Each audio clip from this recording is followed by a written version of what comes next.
Welcome, everybody. My name is Risto Hansen, and I will be moderating this stage for the rest of the day.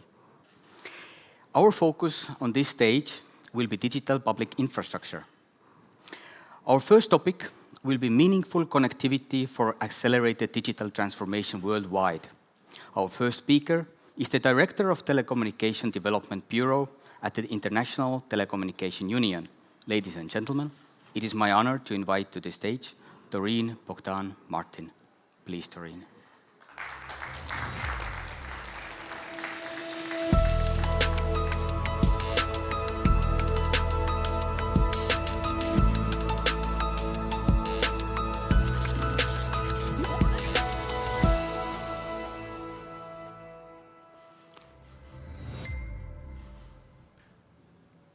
Good afternoon, everyone. And good morning, good evening to those of you that are following remotely. It's such a pleasure and a real privilege to be here with you all for this important digital summit in one of the most connected, digitally advanced economies in the world. And it's so nice to see people face to face. We've heard other speakers this morning pay tribute to Estonia's remarkable track record as Europe's digital powerhouse. I think it's not for nothing that Wired magazine named Estonia the most advanced digital society in the world. Over the past 10 years, this nation of just 1.3 million has spawned some of the world's best known and most innovative digital services, including, of course, the video conferencing platform Skype, the digital financial services platform Wise. Digital innovation has long been a linchpin of Estonia's own national development strategy, too. The country has set new benchmarks in e-government, with 99% of citizen services now online. A thriving local ICT market is home to over 1,000 tech startups and 5 unicorns. Pretty impressive. And the country consistently ranks at the top of world measures when it comes to digital entrepreneurship, internet freedom, digital health, and much more. And of course, I wanted to highlight this extraordinary digital success story because I think Estonia's journey has really blazed a path that other countries can learn from and try to follow. I think you will all agree with me that post-COVID, this really has never mattered more. Because, of course, the rolling waves of lockdowns that continue, the economic toll, the precarity that the virus brought to millions of lives, it's really condensed into sort of one simple mantra. If it can be digital, it must be digital. The COVID crisis has shown us all that it's not enough to view digital technology as a critical enabler of sustainable development.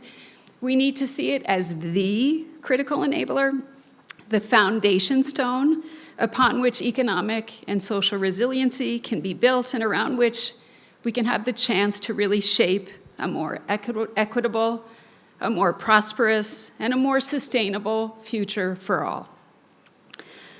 Right now, with the global crisis still very much upon us, I don't think that anyone can really predict what tomorrow's new normal will look like.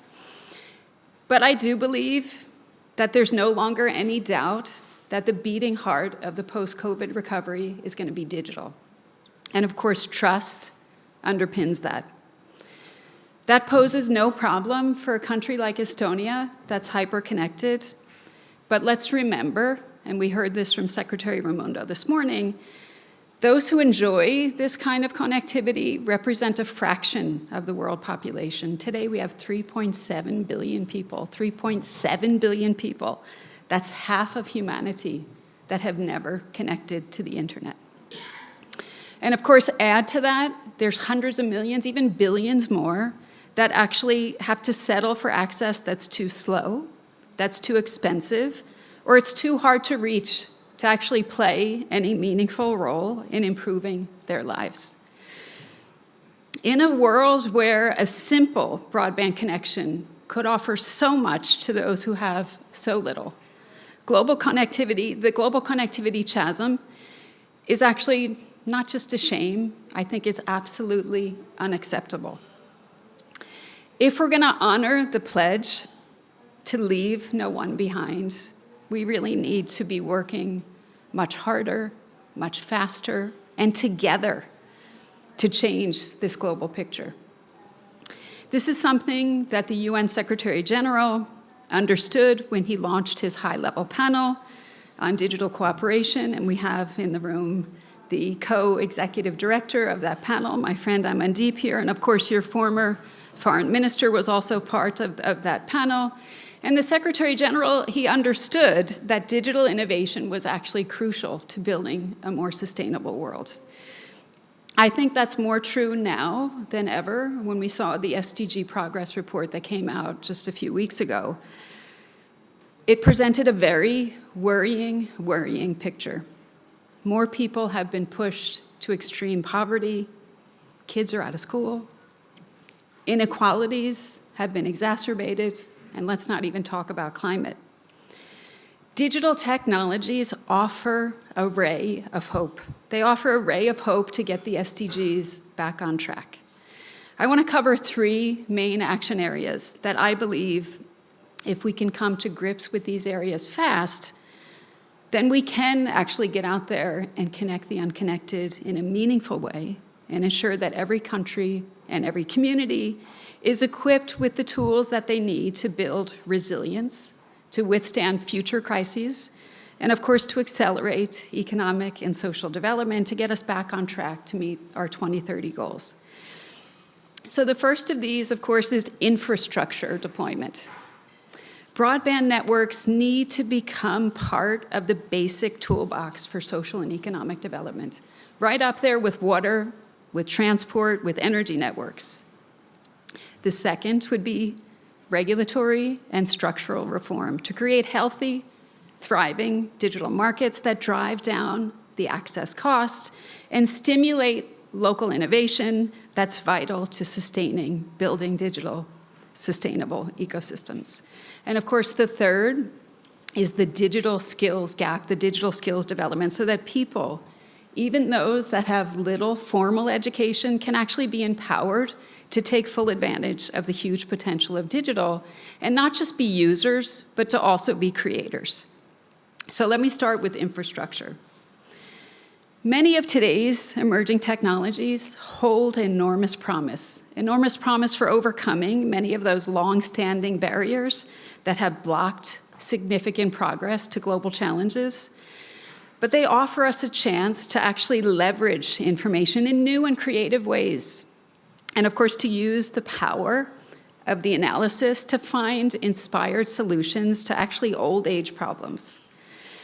It's time that we stopped regarding advanced technologies as something that's the province of wealthy countries, because the reality is that some of those transformational applications of new technologies are actually emerging from the developing world. Low-cost sensors, for example, image and voice-driven smartphone apps, innovative use of mapping apps. These kinds of applications are already helping farmers, for example, in Africa to anticipate climate conditions, control pest problems, optimize water management, improve crop yields, improve the health of their livestock, and of course, much, much more.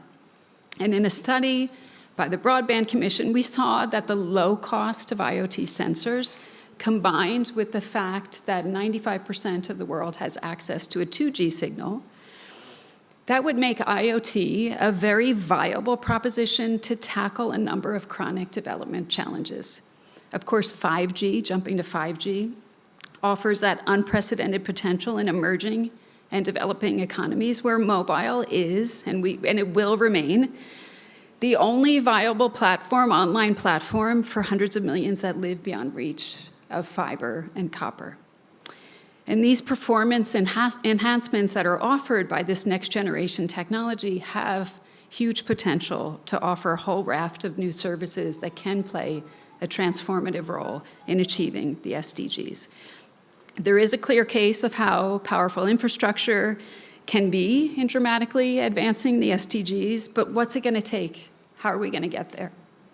It's going to take $428 billion, at least, in the infrastructure piece alone. Our recent Connecting Humanity study made that estimate. And what's clear is that's a financing and construction burden that can't be borne by the operators themselves. We need broad collaboration between industry, between governments, banks, financing institutions, and international organizations. That's going to be essential. We need fresh solutions to be brought forward. And in today's highly networked economies, operators are not the only ones that are going to benefit from improved connectivity. The reality needs to be reflected in more cooperative arrangements that actually recognize all parties as fully fledged development partners rather than merely commercial suppliers. And that brings me to my second point, which is that enabling policy and regulatory piece, which is so critical. Our figures show us 93% live under 3G signal, yet half the world's connected. Why? It's because of affordability of devices, services, still completely out of reach for many. We have a target of 2% monthly GNI, and in many LDCs, the cost far exceeds that. Of course, handsets as well, way too expensive. It's exciting to see some of the developments by operators in India, Rwanda, that are actually manufacturing local smartphones way below the cost that we're seeing in developed countries. So that gives us, I think, some good scope and hope. I think likewise the support at the policy level for innovative blended financing models and harmonized technology neutral collaborative regulation that really supports building these hybrid networks and services and leveraging new technologies. I think that could be a real game changer. And of course, in that space of these enabling frameworks, that whole of government approach. Stay tuned for the panel that's going to follow because they're going to dive deep into this whole of government approach where we're talking about eliminating digital silos in favor of shared digital service platforms. Reusable, interoperable digital building blocks. Kate's going to tell you all about it, and Annie too. And this is the approach that we're seeing is really being transformative in countries like Estonia, in Singapore, in India. And we're excited to be collaborating with Estonia, with Germany's GIZ, and the Digital Impact Alliance with our GovStack. What we see clearly is that, as I said, relying on market forces alone is not going to cut it. And so we really need to be working together. We need to be working together in this whole of society, whole of government approach. And that brings me to my third and last action area, and that's digital skills. Okay, we saw this during COVID, students struggling, teachers struggling, parents, grandparents. We got to focus on that digital skills space because it's a huge barrier to uptake. We've been working with many partners to get these digital skills programs out there, from our digital transformation centers that offer basic digital literacy to our Equals Global Partnership, and GIZ was one of our founding members, where we're zooming in on the digital gender gap to try to make sure that women and girls are also getting those skills. And of course, working in partnership with UNICEF on our GIGA program, we've been trying to tap into all of those learners that in particular over the pandemic have been deprived of their schooling. We have 1.5 billion children that have been impacted, and 2/3 of them do not have household access to the internet. So we've launched this program to connect every school on the planet to the internet. Very bold, very ambitious, and of course every young person to information, opportunity, as well as choice. I could go on and list other initiatives, but time is short, and I'm proud of what we've been able to do with so many of the partners here in this room on infrastructure, on collaborative regulation, and of course on digital skills. But the reality is we're not moving fast enough. The pandemic has underscored the urgency of this task, and that's why we've put together something that I think is far-reaching. It's an impactful alliance. We're calling it the Partner to Connect Digital Coalition. It's a movement that brings together partners who understand that building back better with broadband. We heard about the Building Back Better world. Well, this is maybe Building Back Better world with broadband. And it really opens up huge opportunities to bring partners together. We're focusing on the hardest to connect, the least developed countries, the landlocked developing countries, the small island developing states, and we're focusing on connecting people everywhere, empowering communities, building digital ecosystems, and incentivizing investment. So I invite you to join us on that journey in this new coalition. We hope to reveal the first fruits of this coalition next year in June at our World Telecommunications Development Conference. COVID has shown us really too clearly that connectivity must be every nation's benchmark, and it must be an urgent priority. As Estonia has shown us what can be achieved given the political will and commitment, digital is our new normal, but for all of us to benefit fully, we need everyone to benefit equally. Quite simply, leaving no one behind has to mean leaving no one offline. Thank you very much. Thank you, Doreen. Thank you. Thank you. Our next topic would be disrupting digital barriers for the next generation. Our next speaker is the Government Chief Technology Officer from the Estonian Ministry of Economic Affairs and Communications. I'm happy to invite my dear colleague, Mr. Kristo Vaher, please.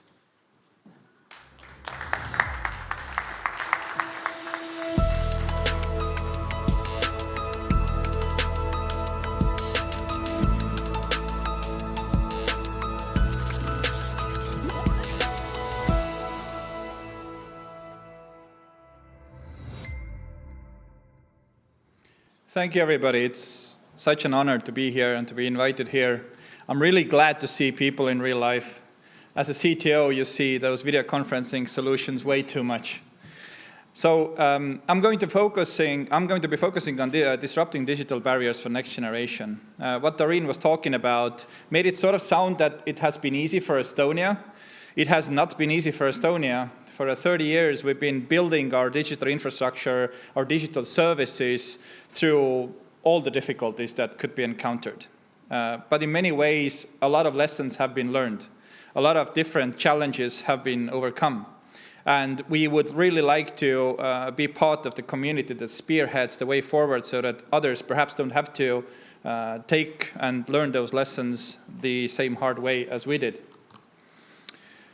One of my key takeaways here, or something to really kick things off, is that for innovation to happen, we need to stop reinventing the wheel. I think this is one of the very critical parts of it. I think that whenever we wake up, whenever new generations come around, we start looking at the same problems over and over again, but the humankind as such is not changing as rapidly as technology is. So we tend to start reinventing the wheel over and over again. I am Kristo, the CTO for the Government of Estonia. A lot of you here, a lot of you online have inspired me to do this job that I'm doing today. I'm incredibly honored to spearhead Estonia's engineering community from the public sector side. It's a fascinating job and fascinating opportunity because I really like the idea that Estonia is small enough where a single man's job makes a huge difference, but we are large enough for it to matter for international community, like all of you here today. I will start things off by saying that software engineering is not magic. And this is an engineer saying this. It's not magic, but it's often sold as if it is magic.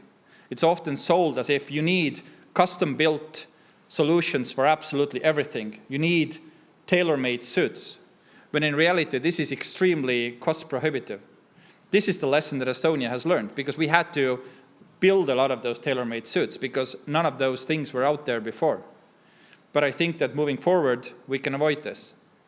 A lot of the principles are based on Conway's law. Melvin Conway already in 1967 said that if you give any organization, any digital government, a chance to build their perfect information system, their perfect digitalization ecosystem, then they're going to build it based on their own processes, their own functions as they are at that point of time.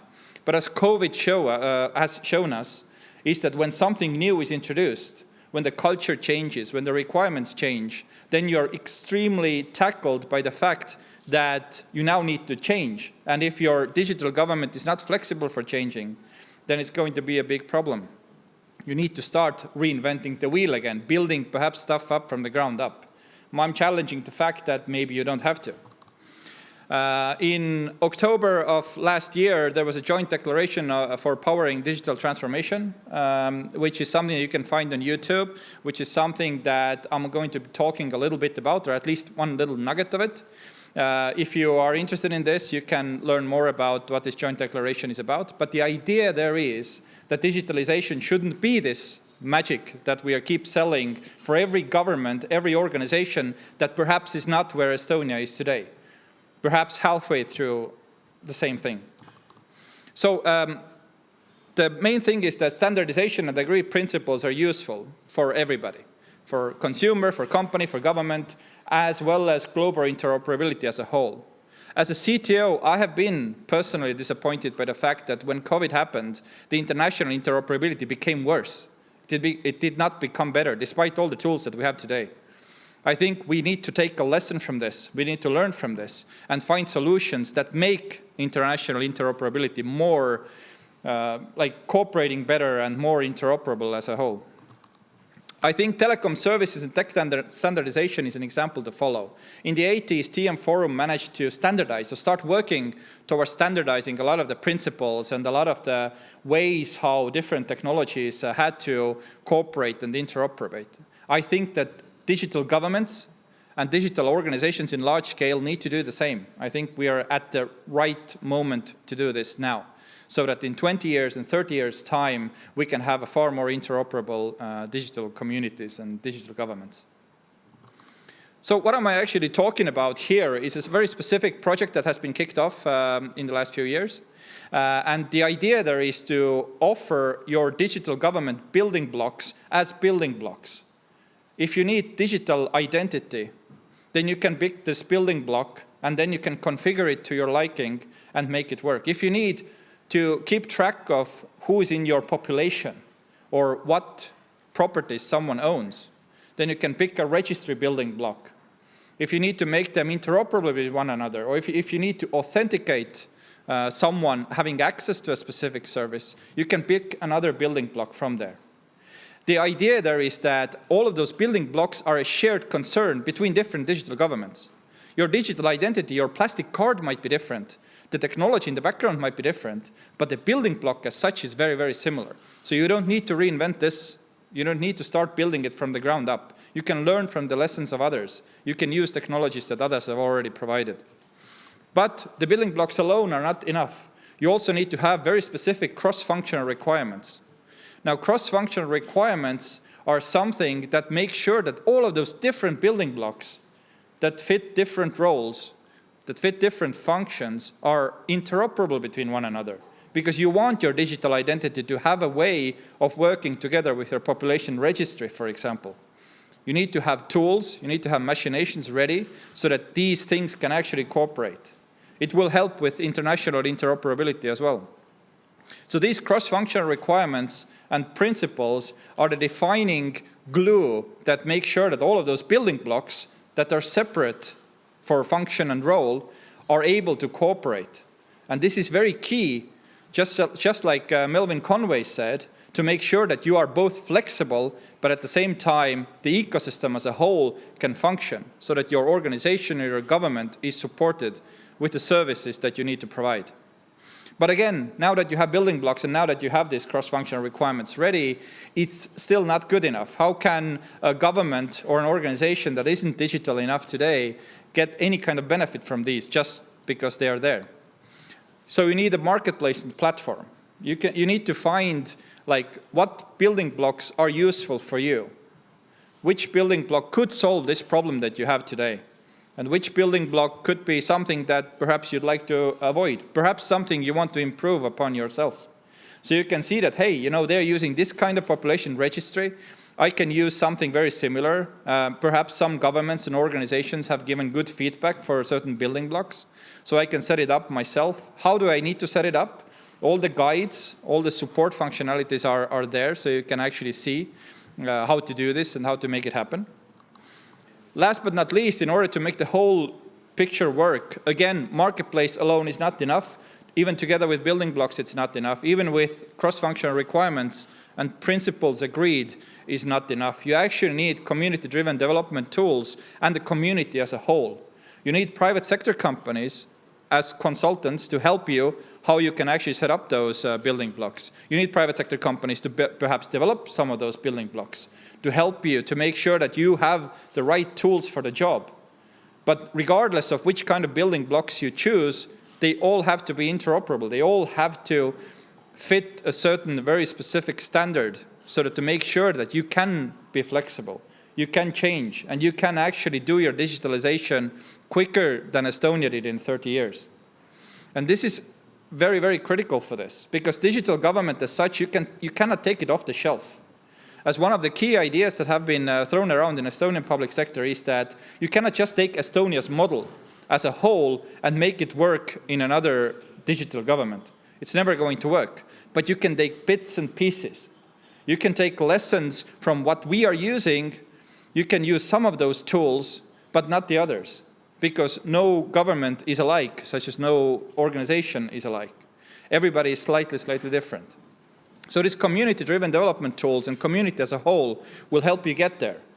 You can perhaps, I know that a lot of African countries have asked Estonia, like how we can actually do this digitalization. And when I'm asking them in return, like, what are your main problems? Then the most frequent answer is that we need to know who our population is, who our citizens are. Like the very bare bones issues, such as, having a population registry, having your property registries, having your digital identities. These are the corner, like the foundational layers of a digital government. And you really should not reinvent those wheels. You can pick them up technically, you can pick them up off the shelf and get them up and running as quickly as possible. So my key takeaways here that I would like you to take on board with you is that the key idea of building your digital government in this way is the ability to build your digital government or organization that looks like you. Your culture, your laws and requirements. As Melvin Conway said, it's going to be different, every single government, every single culture. But the shared part, you don't need to reinvent. You don't need to reinvent what you share and actually have in common. Because we do share a lot of things. Even as people, we are incredibly different, but we share a lot in between one another. It's going to be like, I told you earlier that, software engineering is not magic, right? So this sentence sounds like a spell. So cloud native and secure autonomous scalable building blocks. You can find engineers to explain each and every word there for you. But I'm again saying this is not magic. A lot of those tools we don't have to build from the ground up. Cloud has been around for a long time. I'm quoting Melvin Conway here multiple times today. The quote is from 1967. This is not something, I've been a CTO of the government since 2018. This is ages since 1967.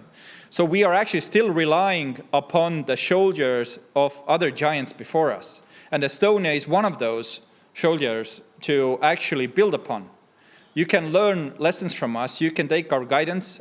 You can take guidance of a lot of people that are in this audience today and that are watching online today, because we have already learned all of those lessons. And we want to make sure that the next step, next generation is going to be more flexible and more scalable.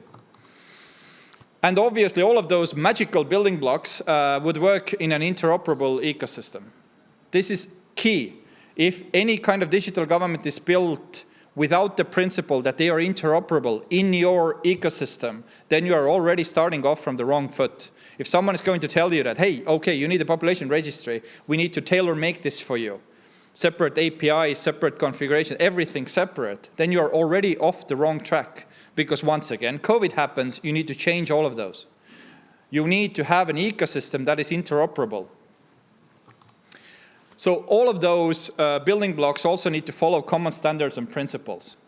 They need to follow the same ideas and same ideologies, same protocols, so that again, you can make them interoperable. And last but not least, they are made through open source with software as a service as an option. I'm a huge fan of open source. I think that that software, again, as I said, is not magic. It's just automated like routines, automated manual routines that are represented by technology. And I think that open source is a way forward. education knowledge as such shouldn't be an IP. It should really be open source, especially when it comes to digital governments, especially when it comes to technologies and software that has been built by taxpayers' money. And obviously, last but not least, we still keep software as a service as an option. I think that the private sector can also provide and put up and start running API-driven building blocks as well, so that you can have some of the stuff that is not perhaps open source. But I think that the core foundational building blocks need to really be open source for both auditability, for both reusability, and for community being able to develop each and every single building block for the benefit of not just your digital government, but as I said, international interoperability as a whole. So my call here for everybody is to get involved or at least stay in the loop, because a project that is trying to fix or address all of those building blocks is already ongoing with Estonia, with our partners, and a lot of people that are already here today as well. The website is govstack.global. Do visit it. There's a join the community button there. It's like, we are not asking money there. We are not essentially asking for you to be suddenly in all those expert groups, but it's an opportunity. You can, if you want, to help us spearhead that direction. We have a lot of international experts here already that are involved. A lot of work has already been done, and it's progressing really, really greatly. I think that what we are able to do with digital government through this govstack.global is something that TM Forum did for telecommunications in the late 80s. So I think that in the next 10 to 20 years, digital governments are going to build on these kind of standardized building blocks, and they're going to be helpful for international interoperability and digital governments as a whole. So keep this address in mind, check in there, catch me in the coffee breaks. So thank you from my side, and thank you for listening. Thank you. Please, big applause. Thank you.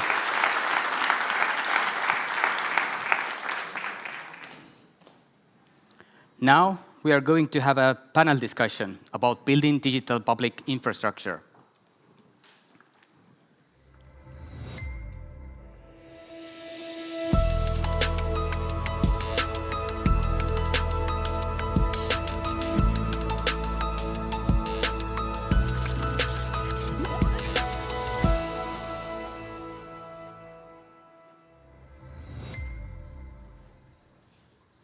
Before we start our panel, we will have a video greeting by the Director General of Smart Africa, Mr. Lassina Kone. Please, video. Smart Africa is honored to work with the International Telecommunication Union, ITU, the Digital Impact Alliance, the German Federal Ministry for Economic Cooperation and Development, BMZ, the Government of Estonia, and our member state on this important initiative on digital public infrastructure. I congratulate each team member that has worked very hard on the GovStack initiative. African economy are still predominantly traditional. Natural resources dominate the structure of wealth in Africa. For example, oil accounts for 43.5% of sub-Saharan African wealth, according to the study. However, natural resources are finite and are not sustainable in the long run. To address this challenge, Smart Africa has developed the Digital Economy Framework, which identified e-government as a key pillar for digital transformations of African economy. Smart Africa's vision of single digital market require online access to all government services, irrespective of borders or countries one is in. This aligns the objective of the Africa Free Trade Agreement by African Union, a key Smart Africa partner. Other opportunities for digital government in Africa include improved efficiency and productivity of government, improve citizen services uptake with e-government, accelerated achievement of the SDG and social economic agenda. ICT is a key enabler of the social sector such as education, wealth, and agriculture. Improve ease of doing business through providing e-services to citizens and businesses is very important as well. With the COVID-19 pandemic, we have seen the need for digital government.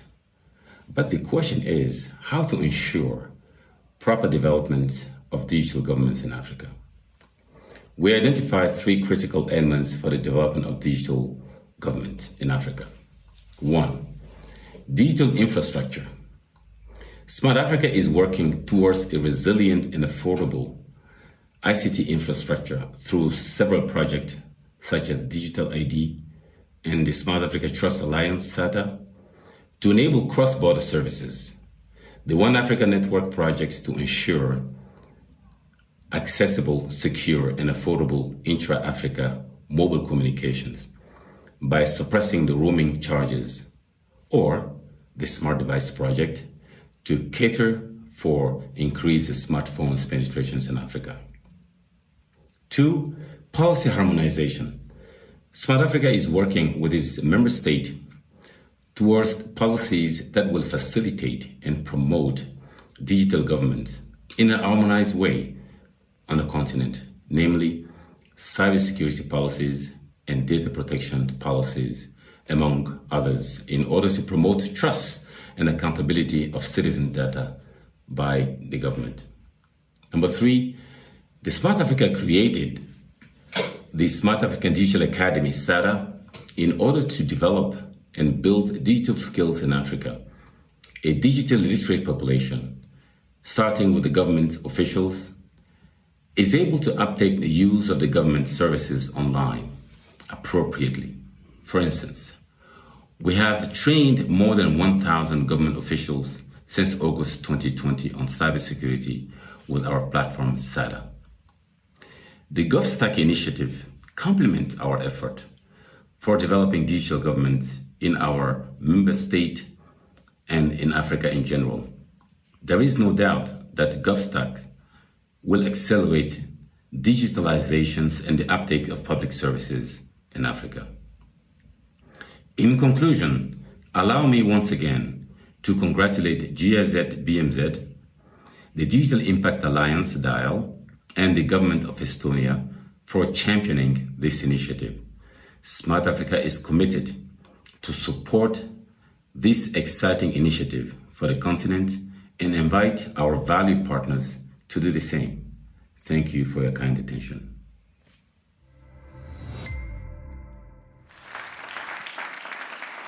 Thank you. Now, I would kindly ask to come on stage Kate Wilson, CEO of the Digital Impact Alliance. Please take the first seat.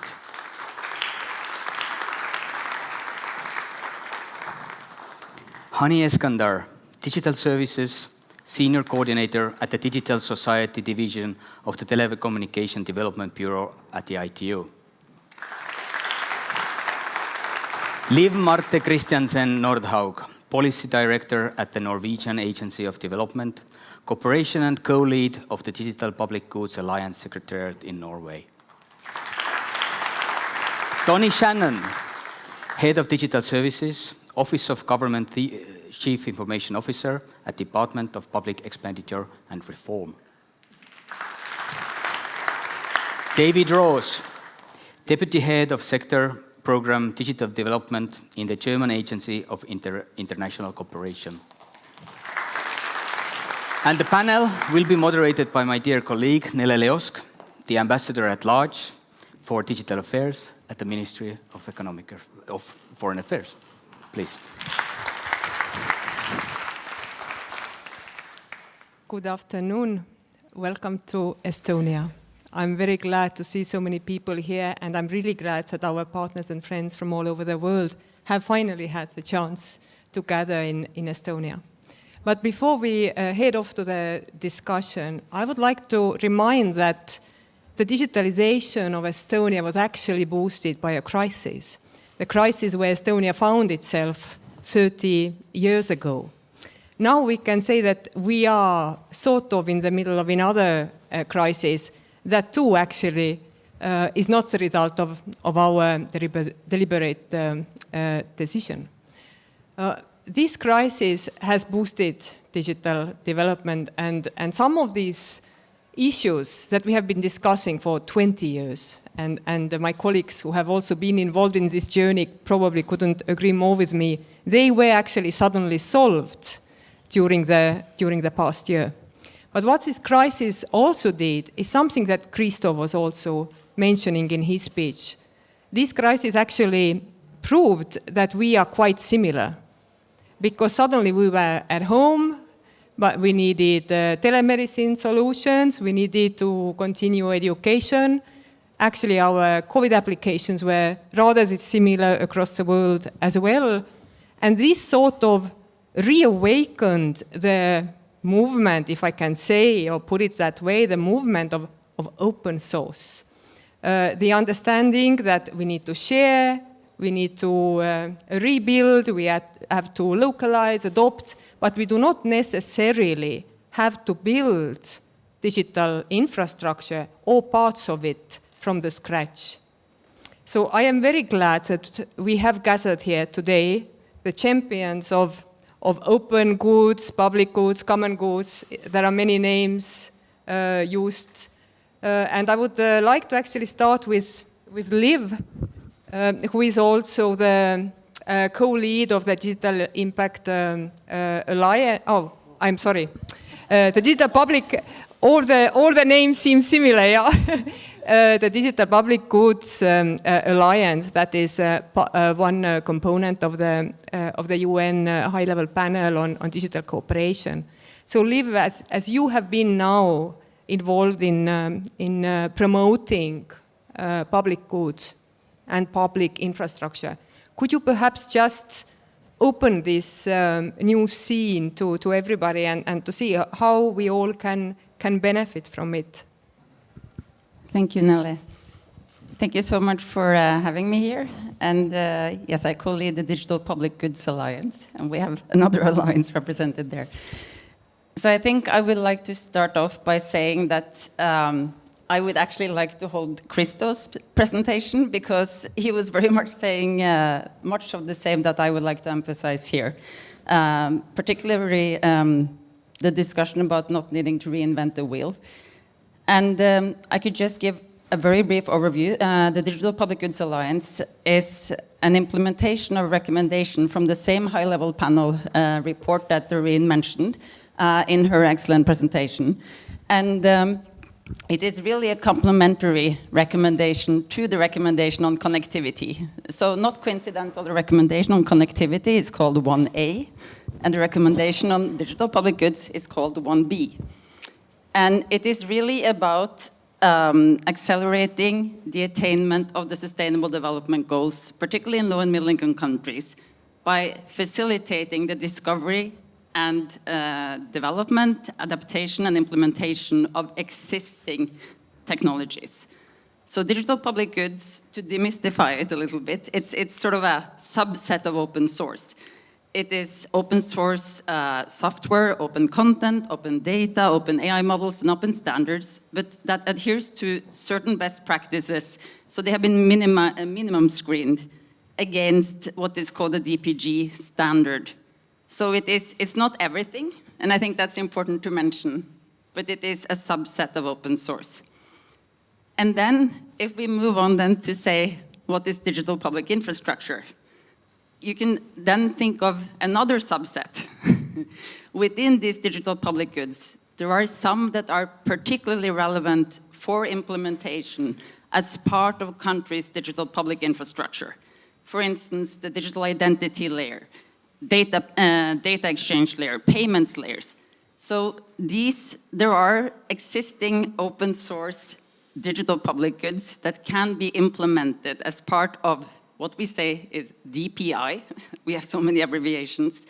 And this is really a focus area now for the Digital Public Goods Alliance.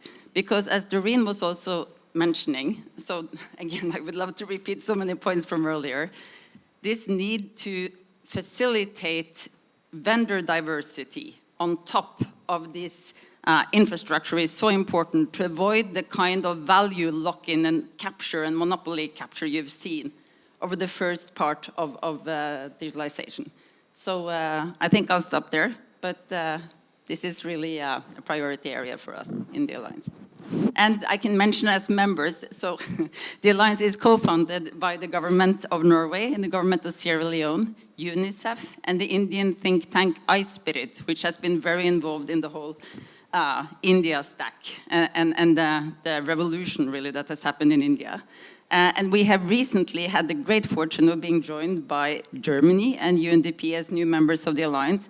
And there are also some very interesting new member announcements coming very soon. So it's a growing alliance, and it's probably very relevant also to work closely with many in the audience here today. So look forward to that. Thank you. Thank you, Liv.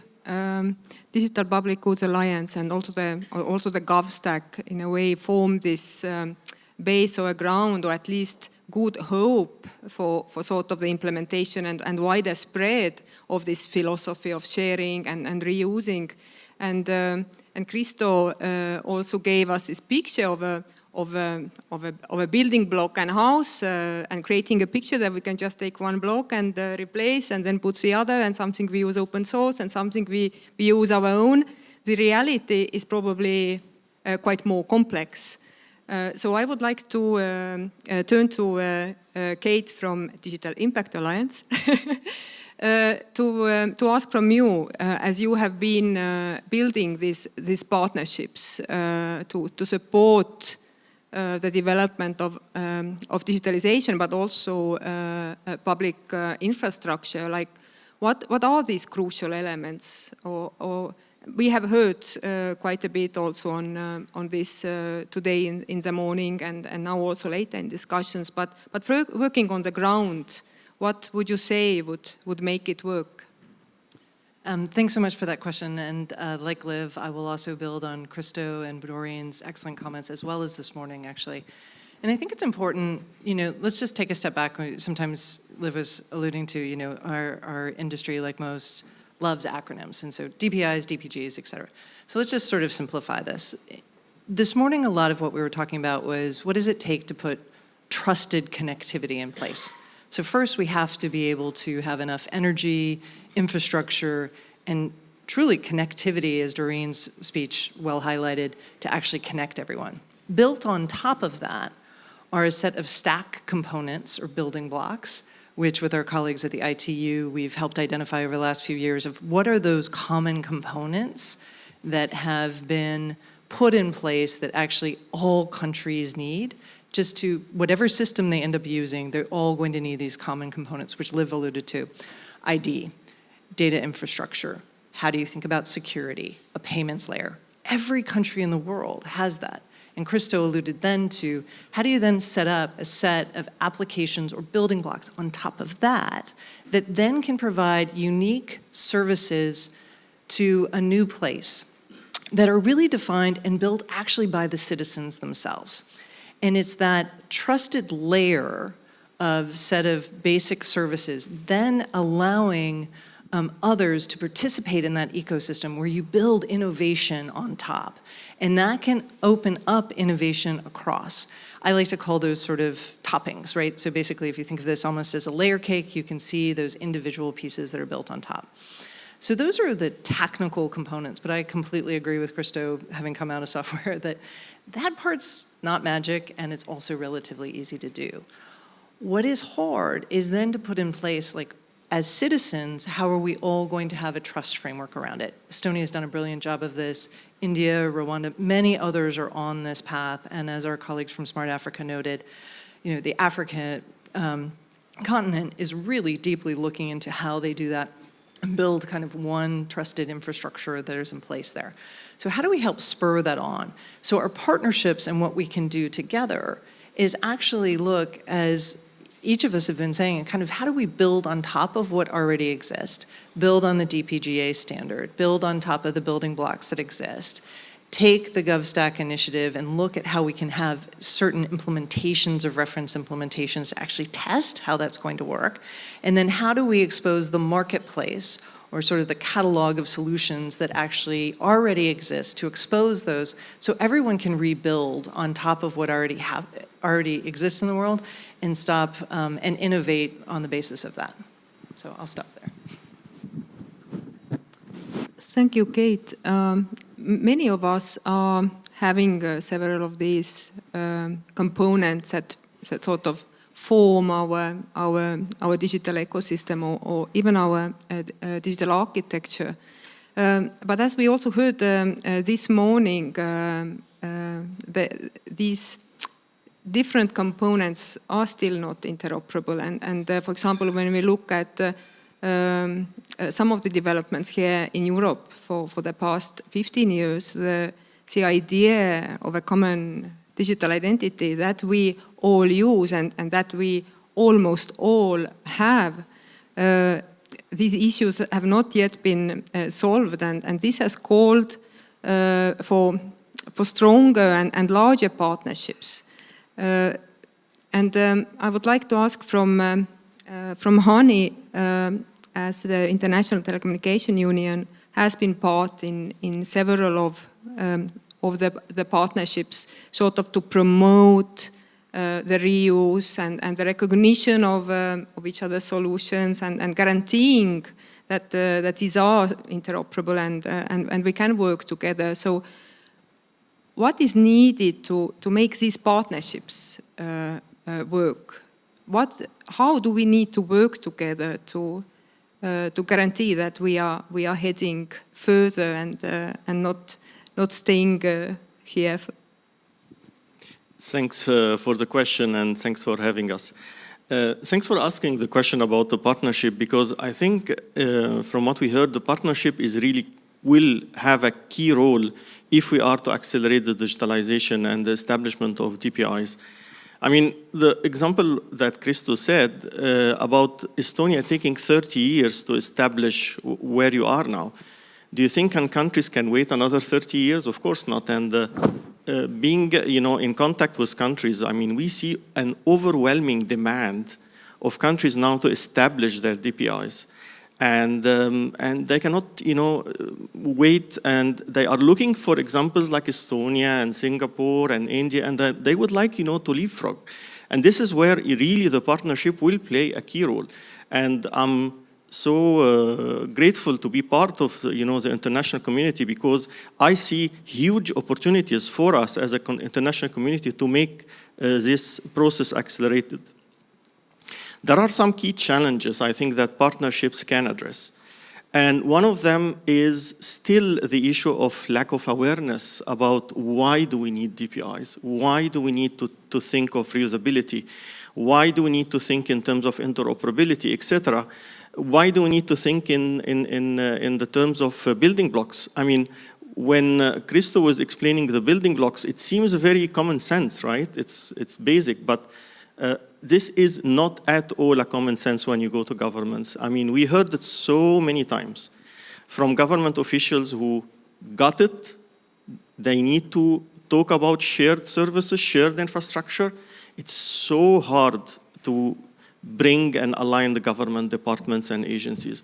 Each government department is still, doing their own stuff. They would like not to lose control. They would like to be, doing their own stuff, procure their own systems, which in 99% of the cases are standalone systems, not based on any architecture, very much built in a monolithic way. And here you go. You have, the same repetition. So I think the role of one of the things that international partnerships can and should do is really strengthen the case for DPIs, really explain why do we need DPIs, really bring countries who did it to explain it, and create a critical mass of people within governments. They really understand it, they bought into it, and then they would like to be part of the story.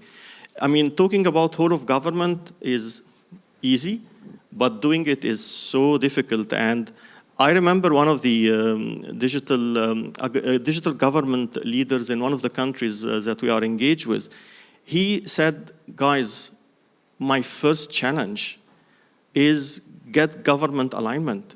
And he described it that he's leading a war of alignment. So how can we as international community really make this as a no-brainer? It's not a no-brainer. DPI are not yet a no-brainer. We need to explain the strong relationship between DPIs and digital transformation. I think the link is not clear in the mind of many, many people. You know, DPIs, I mean, I think, Kate, you rightly, and I think Liv as well mentioned, it includes digital identity, digital payments, information exchange, etc. And if DPIs are built on good, standard-based, interoperable, open standard, open API, it is the only way that you can really deploy transformational services. By transformational services, services that are presenceless, services that are cashless, services that are paperless, services that are frictionless, meaning that information can flow, services that are consent-based. And those characteristics, you cannot achieve them without having a DPI and scale them up as well. And this is the basis for all the great stuff that we heard in the morning. I think we heard things around democracy. You know, if you don't have this trust and interoperability framework, you will not be able to really have very, enable voting, for example. Enable democracy. If we go even for countries with low resource settings, people cannot travel. And if we manage to make the services presenceless, meaning that we are hitting equity issues, no one left behind. This is transformational. And I think the relationship between DPIs and digital transformation is not something yet in the spirit of everyone. And I think we as international community, we can do a lot to make this a very strong case. Last point, I would like to highlight also something that we as international community should do is the knowledge skill transfer. Now governments needs to be in the driving seats. I heard myself, many governments would say, we would like to do something like X-Road, but it's so complex to do X-Road. It's not just, cut and paste. It requires a lot of things, and unless we do real knowledge transfer, I think countries will not be able to, have these DPIs, will not be able to reach the digital transformation, as I was saying. And the GovStack, part of what we are doing is that we are trying to create digital public goods, but in terms of open specification, open APIs, really unpack black boxes and say, guys, the digital X-Road, this is the requirement. This is how X-Road works, by the way.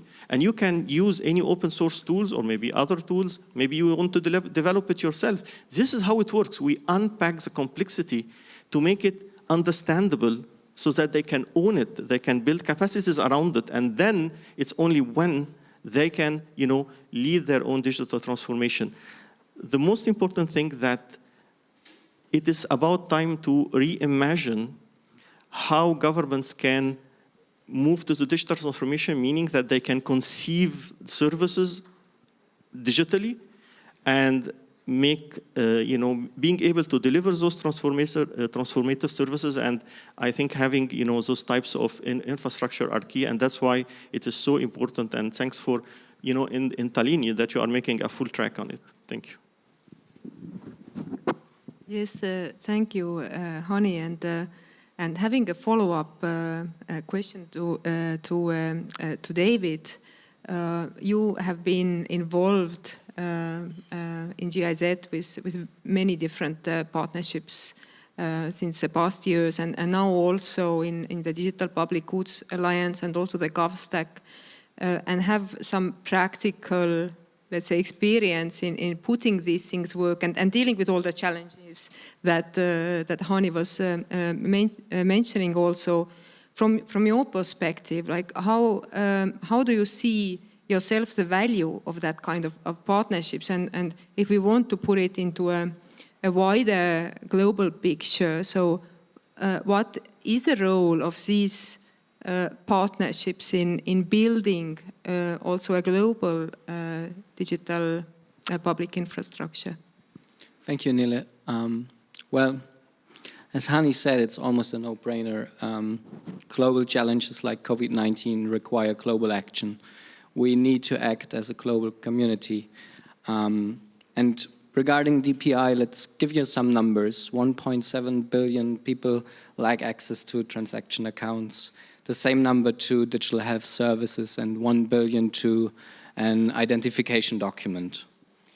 The vision of the German Development Corporation is to implement tech for good, to foster a human-centric digital development. And in that sense, Germany joined the Digital Impact Alliance last Monday, because we not only want to promote the sustainable development and usage of digital public goods, but also contribute to our more coordinated approach to technical assistance and capacity building, as well as help mobilizing the required fundings for our joint actions and in-country implementation. And specifically on technical assistance and capacity building, this is where the GovStack initiative is a key strategic flagship for the German Development Corporation. Whereas we want to build a platform for exchange and mutual joint learning and knowledge sharing on how to build digital governments for the future.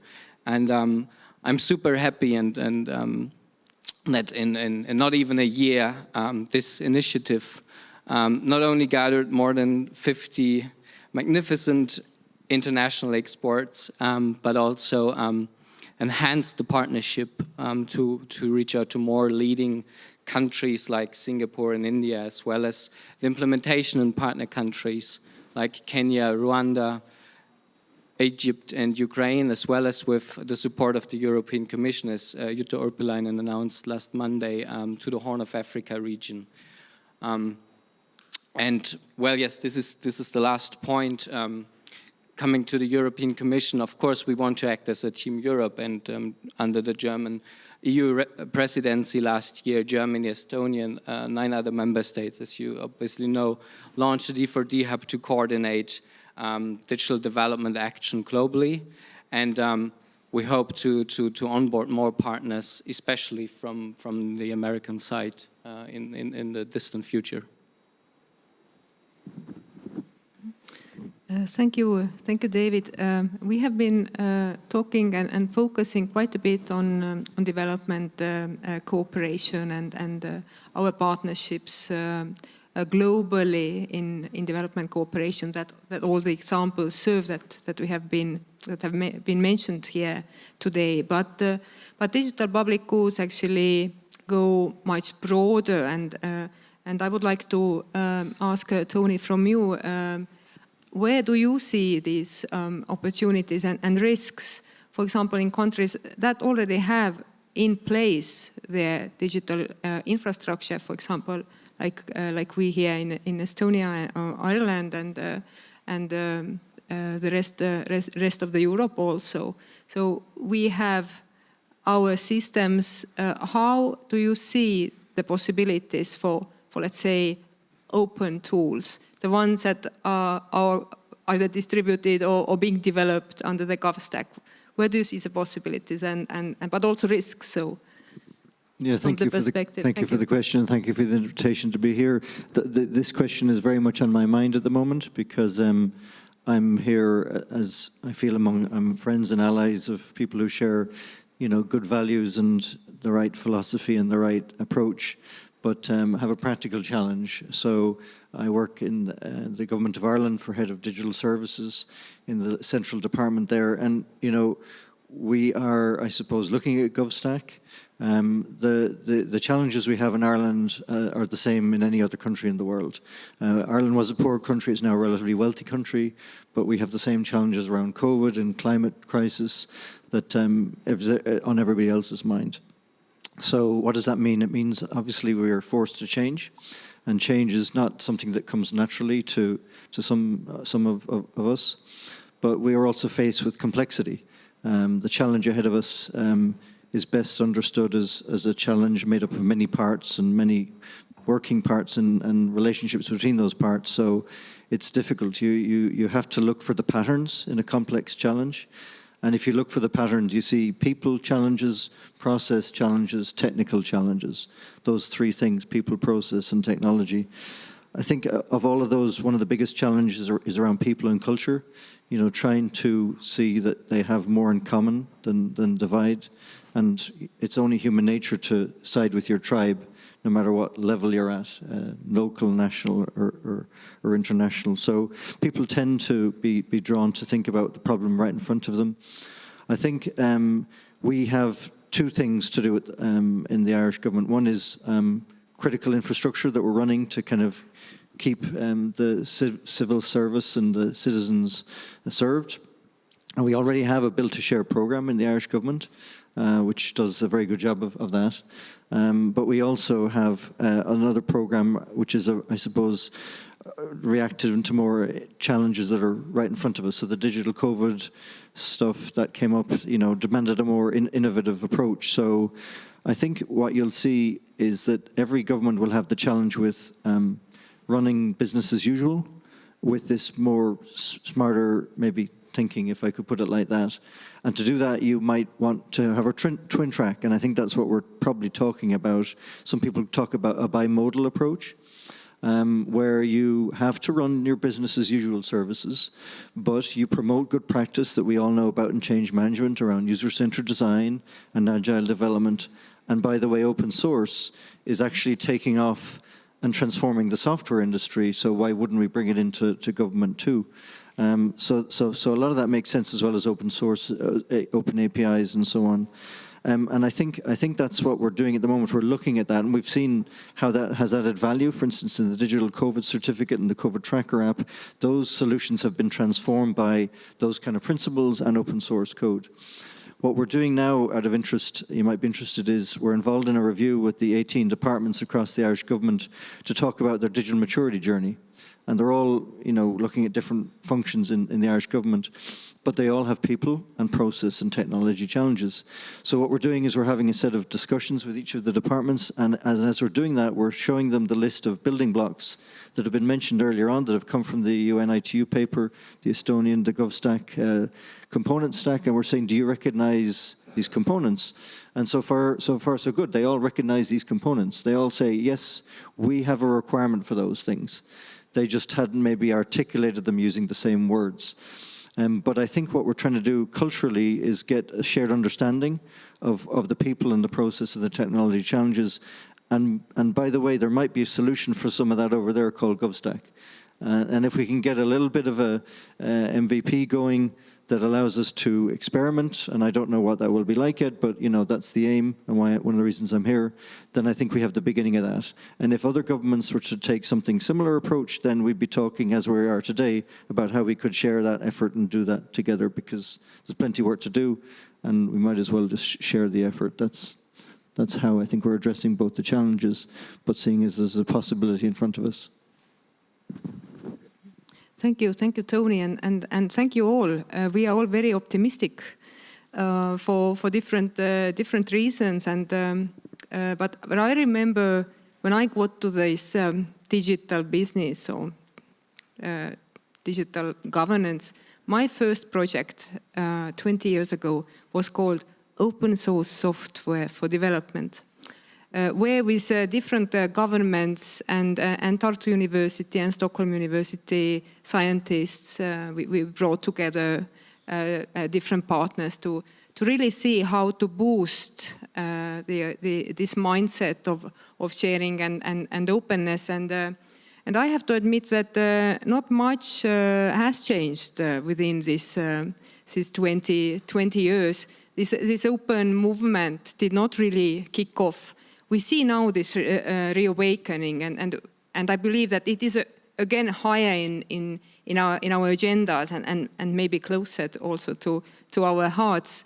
But what is now different, or what needs to be done that we wouldn't be in next Tallinn Digital Summit 2041 again in stage 2, discussing these same problems, the same hopes for cutting costs, for bringing together talent, because this is what it is ultimately also, not to waste our talent on something that is already there or other resources.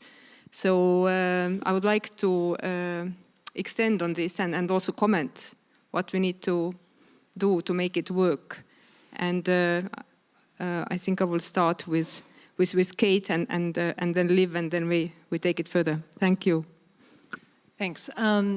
You know, I was smiling because I also started in the digital development sphere about 15, 17 years ago, and I've had people ask me and sort of be skeptical, like, has anything really changed?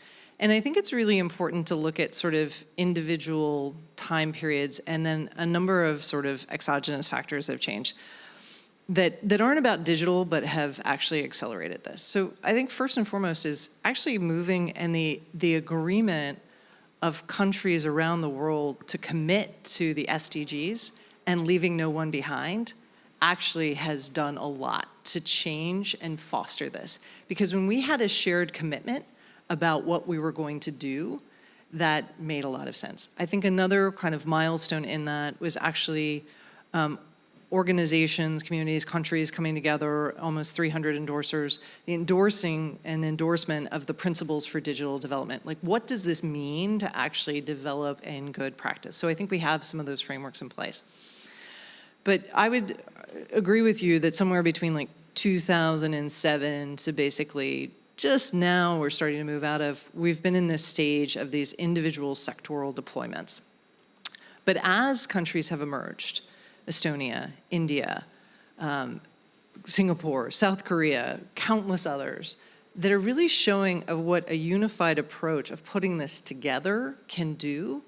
You're seeing a move from this sort of sectoral approach to a building block world where we beginning to understand and articulate what that means and demonstrate value from it. I want to pick up on something that Hani said, like what will change that and that advocacy around it is actually how much more efficient it is for every one of your societies to have this building block approach already in place, and actually the economic investment. And Tony, you had products, or you mentioned products and people. I also like to add pricing, sort of the procurement around it. And then another colleague of mine on a panel last week, actually with the German government, said, you know, it's the politics of it. So we've also seen this huge shift where the politics of movement towards what is it going to take for trust and transparency to take place. The products have been emerging because of deep investments from NORAD in DHIS2 to many funders around our digital identity platforms, MOSIP, as well as Mojaloop, which is a payments platform. There's been deep investments in each of those individual product components that have been needed. And then as Doreen said, you know, we all need to double down on the people investments. And how are we going to do that? But I think that having that shared goal, a set of shared principles about how we're going to develop it, I think identifying collectively what those challenges are, and then looking at moving from the sectoral silos to really taking a whole of government and whole of society approach, that together we will move to a place where technology and open source principles and building blocks will really be institutionalized in the way we just do government. And we are designing services, not as digital services, but we're just designing services and digital happen to be the way we're doing it. So I think our collective work and collective energy is actually making that possible. And really what every country is doing that shows the way. And so I think if we can quantify that and educate a little bit more, we can move us even further. Liv, please. So I will just agree to all of that. And I think there are so many trends coming together. Some of them are quite recent. Some of them have been coming for a while. I think what you said about this is something that all governments are seeing now. So basically this need for national sovereignty and ability to make strategic decisions about one's own digital public infrastructure and how you build that up. I think this is something that everyone is seeing. Some have come to that realization early. I think others are more late coming, but it's something that is happening in rich countries and in the poorest countries in the world at the same time. I think that's a unique change. If you look at the US, the discussion now around regulating technology, you have Lina Khan chairing the FTC, there's a new discussion around the inequalities that have been the result also, and some of the externalities that have happened as a result of how we have had the first part of our digital transformation, which has also been extremely successful in many regards. But I think everyone sees the need for a shift to make this more equitable. And then I see Amandeep in the back there, and I wanted just to mention the high-level panel again, because the high-level panel was about digital cooperation. And I remember something that Amandeep said in one of our many meetings in that process. He talked about trust through agency. And what does that mean? I think it has a lot to do with the open source part. And I think all of the other things are important, but I think something that is fundamental about the open source part is that it gives everyone the ability to collaborate around something. You don't have to negotiate access. You don't have to enter into contracts each time. You can facilitate cooperation in a totally new way. So what we're seeing now is really the evolution of some kind of digital commons. So Kate mentioned DHIS2, she mentioned MOSIP. We have, of course, X-Road, which is co-managed by Estonia, Finland, and now Iceland. And there's a whole range. You have SORMAS, which is funded by Germany. So basically, there is a growing interest. Some of this is funded by international development assistance. Some of this is governments doing their own stuff and sharing it while doing it, like Estonia, Finland, and Iceland is doing. Norway has started to do some of the same with on government platforms. I'm really excited to see what will happen in the US on this. I'm really excited to see what Ireland will do. I know Singapore is here represented. So how can we build out a kind of like-minded cooperation around these open technologies that fosters democratic institution building, human rights, that has the right safeguards around protecting users? I think that is the big question, and I think we are at the moment now where it's possible. I think international development donors, and I think I see USA there behind the mask. And I'm also based in NORAD, the Norwegian Agency for Development Cooperation. We have to do our part. So we are core funding several digital public goods, like Kate mentioned. Someone needs to do that. But that is in the way, that's the 10%, right? We also need to support that technical assistance and knowledge transfer that Hani mentioned. But that has to happen as co-development. We have to build that trust through agency. We have to make sure that, representatives, I mean, when you talk to people in the networking lunches here, there are so many extremely, extremely talented and highly, highly skilled people who have built their experience by doing, right?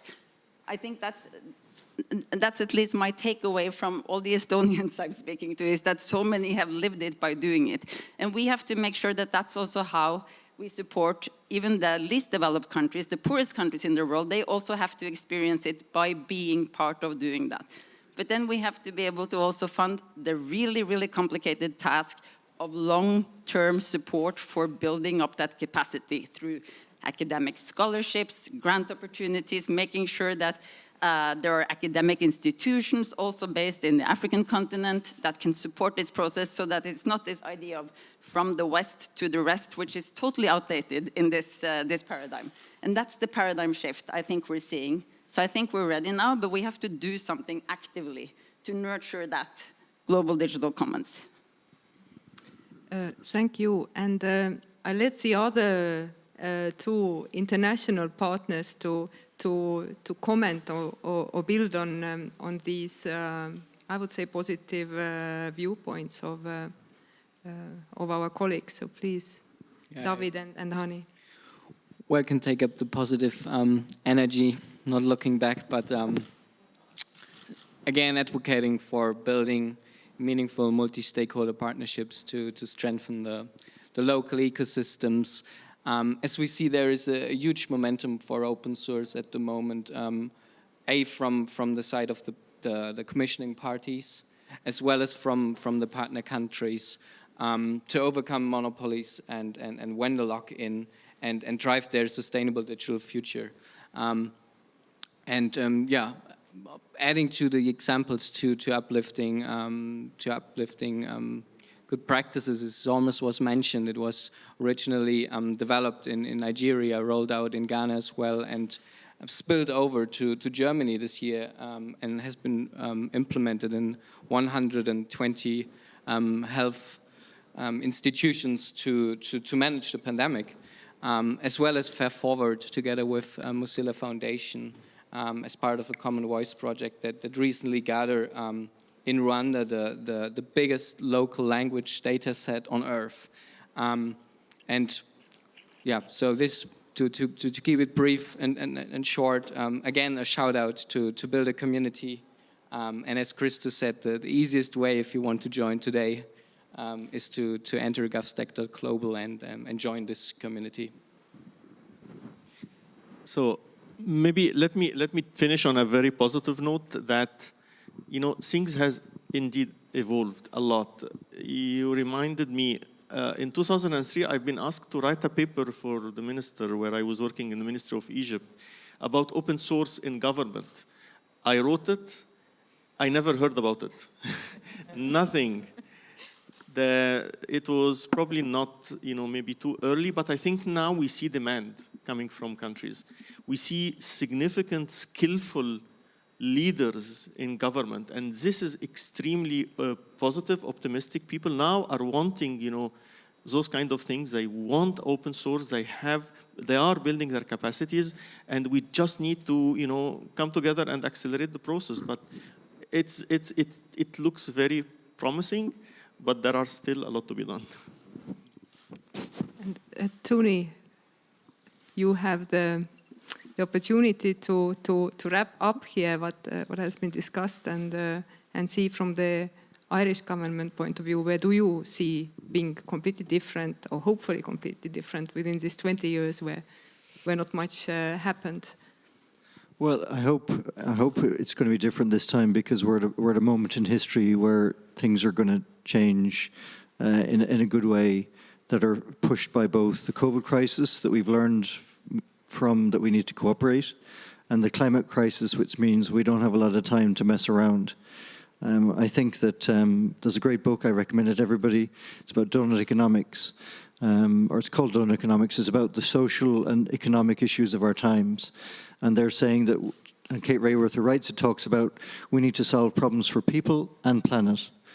And to do that, we need to think about at least 4 key players. One is the household, one is the state, one is the market, and one is the commons. We know that we need to look after our people. We know the state has a much more important role in people's lives than it did 2 years ago, because governments are now understood to be vital in people's lives. And during the heady days of some political movements, that was not seen to be the case. The market was seen to rule all. Now, the market has a really important role to play here, but the market has learned actually that if you want to develop great software, you deliver it as open source. So they've learned that too.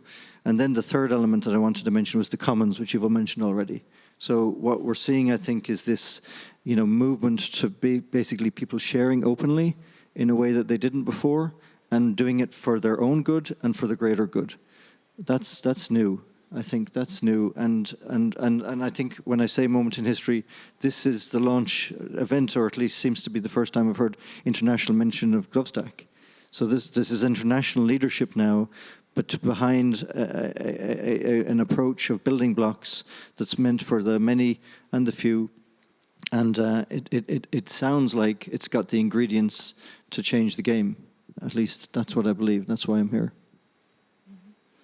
Thank you. I would like to add also from my side, working more in foreign politics now in this position that I've had for the past months, where I see the hope for the open source is actually, what I was also referring to before, is actually the lack of knowledge and skills on technological trends that are not necessarily taking place in our countries.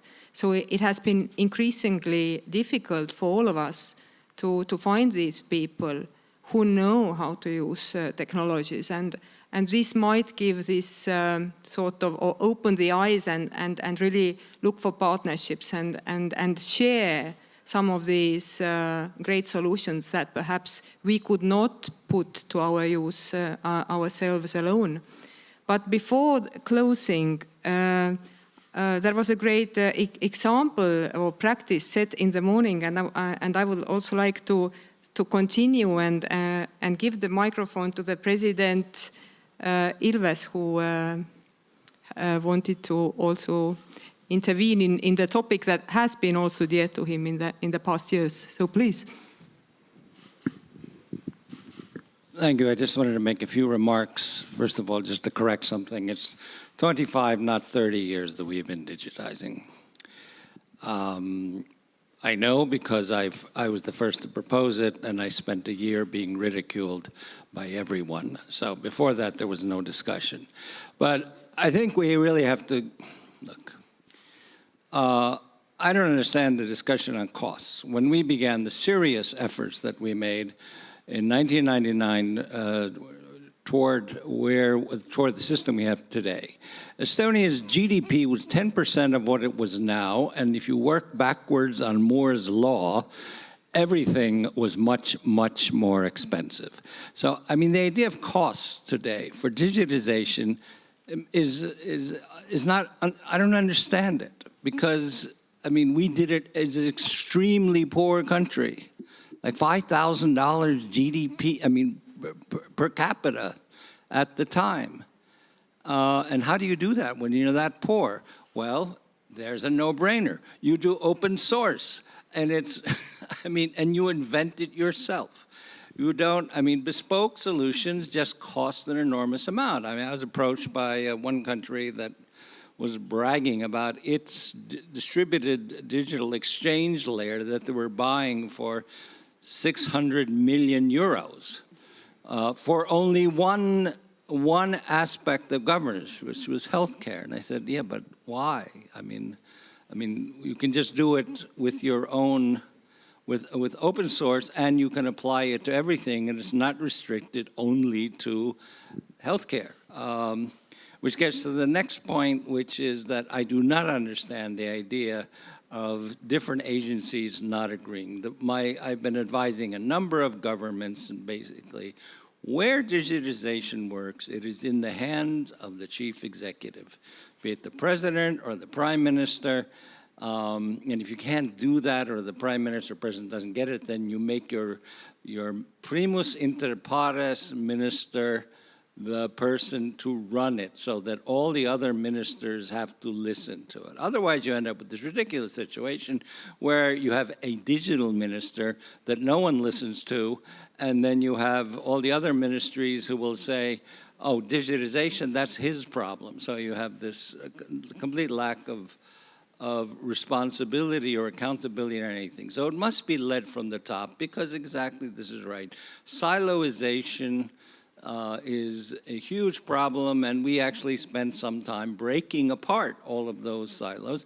And also, for background, one reason why we have a distributed data exchange layer is because no one wanted to give up their IT systems. So we said, fine, you don't have to give up your IT systems, but you cannot connect to even your own systems unless you do it through our X road. One thing that was completely missing here, I mean, okay, we had some discussion, a little discussion of digital IDs. We had a lot of discussion on architecture, software, no discussion of what is, to my mind, the third pillar of any digital governance, which is data integrity, was not mentioned at all, and that is really the third pillar you must worry about once you're digital, because, I mean, you know, privacy is about someone seeing your data. Data integrity is about someone changing your data, and too little attention has been paid to data integrity solutions. But all of that actually comes down to legal issues and political will. That is that you're not going to have an ID unless you have a digital signature law. You need the legal basis. And I've seen governments run and buy stuff for a lot of money to do things that have no legal basis in what they're doing. And one of the things that we have done, sort of maybe because we're so Germanic in our cultural history, but without a law, you can't do it. and you need a law to do it, and there's far too little discussion, if any discussion, about the legal requirements in order to digitize governance. Because you all have laws on how governance works, but to make it digital, you also need laws. And for some reason, the discussions are far too technocratic and sort of focusing on one solution as opposed to another solution without actually taking into account what your constitution says, what your legal architecture is, not just your data exchange architecture, and what is necessary for that, which is ultimately a big political discussion. With that I'll end. But for example, who can see what? What is public? This is a huge question that has nothing to do with tech, because the tech can go either way. But, you know, in my country, anyone can see what I own. My property register is open. You propose that even in Southern Europe, you say, what, someone can see my property register? No way. So, I mean, you have to take all of these things into account in doing digitization, and you really need to look at the soft stuff. And back to just X Road one more time. We did it ourselves because we are too poor to buy anything.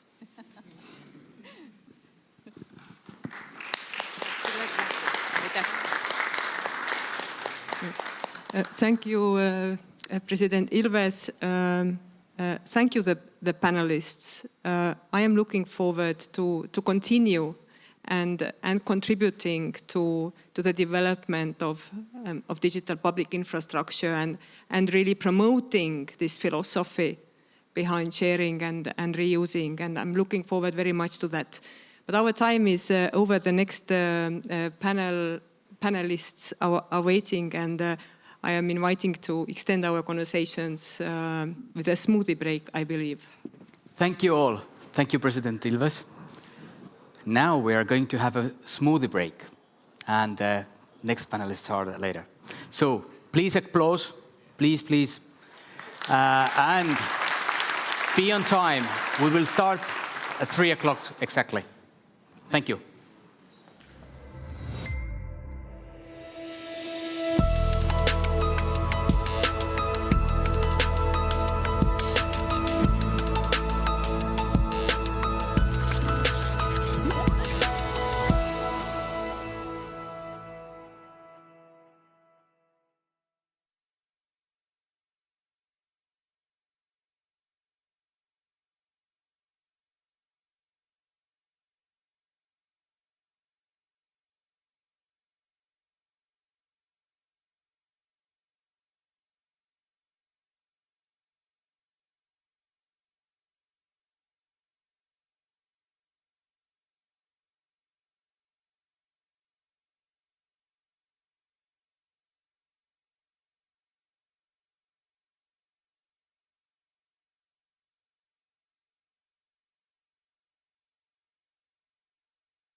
Welcome back, everybody.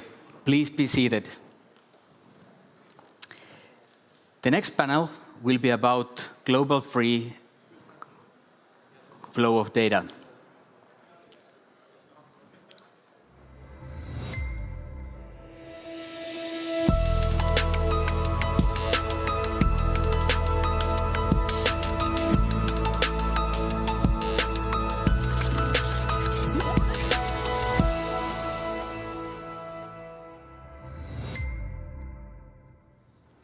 I would kindly ask to come on stage Amandeep Gill, Project Director and CEO at the International Digital Health and Artificial Intelligence Research Collaborative. Thank you. Massimo Marelli, Head of Data Protection Office, International Committee of the Red Cross. Christopher Burns, Director of Technology and Innovation, Technology and Research Hub of the Bureau for Development, Democracy and Innovation at the United States Agency of International Development. And the panel will be moderated by Ott Welsberg, Government Chief Data Officer from the Estonian Ministry of Economic Affairs. Please. So first of all, thank you for everyone in participating both physically and virtually. It's my pleasure, and I guess panelists' pleasure, to be here as well. Today's discussions have been great, and they have been focusing a lot on GovStack, reusability, technology. But as during the previous panel, Mr. President Ilves mentioned, there is little discussion on data integrity, data quality, privacy. And today we would like to actually discuss on that very particular topic. When it comes to reuse of data, sharing data, then the current crisis and the previous have already shown how important usability of data is. And in Estonia, within the last year, the number of use cases whereby open data is used, how through consent-based management, citizens want to share data has increasingly become more important. However, as most of the listeners also know, that there are still issues regarding interoperability, data quality, how to assure that the different open source solutions that the governments and also non-governmental organizations develop can be used by one another. And I guess today we have a really great 4 organizations that can reflect on their experience in how we can achieve a more free global exchange of data. So we have Massimo from International Committee of Red Cross, ICRS. And it's an organization with a long history in helping people and strongly rooted in ethical value. And I know that you have a great ethical framework also in place to ensure that data is being used in a correct manner. We have also Christopher, who is from USAID, which is one of the largest donors, if I'm correct. And you similarly have ethical values strongly in the way your organization operates. And of course, we have Amandeep, who is leading a project on IDEAL, which is about IDEAR, which is about pushing global AI research in healthcare sector. And of course, myself, I'm representing Estonian government. We have a long history, 30 years, as was corrected. And at the heart of everything that we are right now pushing is data. Whether it is in terms of data science in general or artificial intelligence, there is much that we can also express. So with that short introduction, I guess it is time to go deep into how we can address those topics globally. The first question is to all participants, and I would like to start with Christopher, you. So could you give a little context on what is your organization right now working on, and what are the most important obstacles that needs to be addressed? Sure, thanks, Roy, and good afternoon all. Thank you for the opportunity to speak at today's summit. And I suppose maybe we save the most important topic for next to last in today's conversation, because it's such a critical one, building off of all the previous discussions and keynotes and panels throughout the day. I should note that I'm speaking on behalf of our international development programming, so what happens on the ground at a country level, as opposed to our more internal data structures and management processes that are in the remit of our Chief Information Officer. As one of the largest bilateral donors, as I mentioned, USAID promotes development and humanitarian assistance in over 100 countries and across a broad range of sectors, everything from economic growth to food security, education, health, gender equality, women's empowerment, democracy and governance, et cetera. I could go on. But cutting across all of that, we really see digital development as the glue that holds a lot of these sectors together, and really something that has to be considered across all sectors and across all geographies. And at a programmatic level, a lot of our approach is really grounded in USAID's digital strategy that was released in April 2020. It has two mutually reinforcing objectives to it. One is to make sure that we are responsibly using digital technologies across all of our programming. The other piece is to make sure that we are fostering open, inclusive, and secure digital ecosystems in countries where USAID works, noting that the opposite of that would be exclusive, insecure, and closed digital ecosystems. And so we're not in this to just promote digital technologies for the sake of it. Those words, open, inclusive, and secure, are very important to what we do. But even beyond the digital strategy that my team is actively implementing across 17 different tracks, USAID is very deliberately trying to become a data-driven, if not a data-first organization.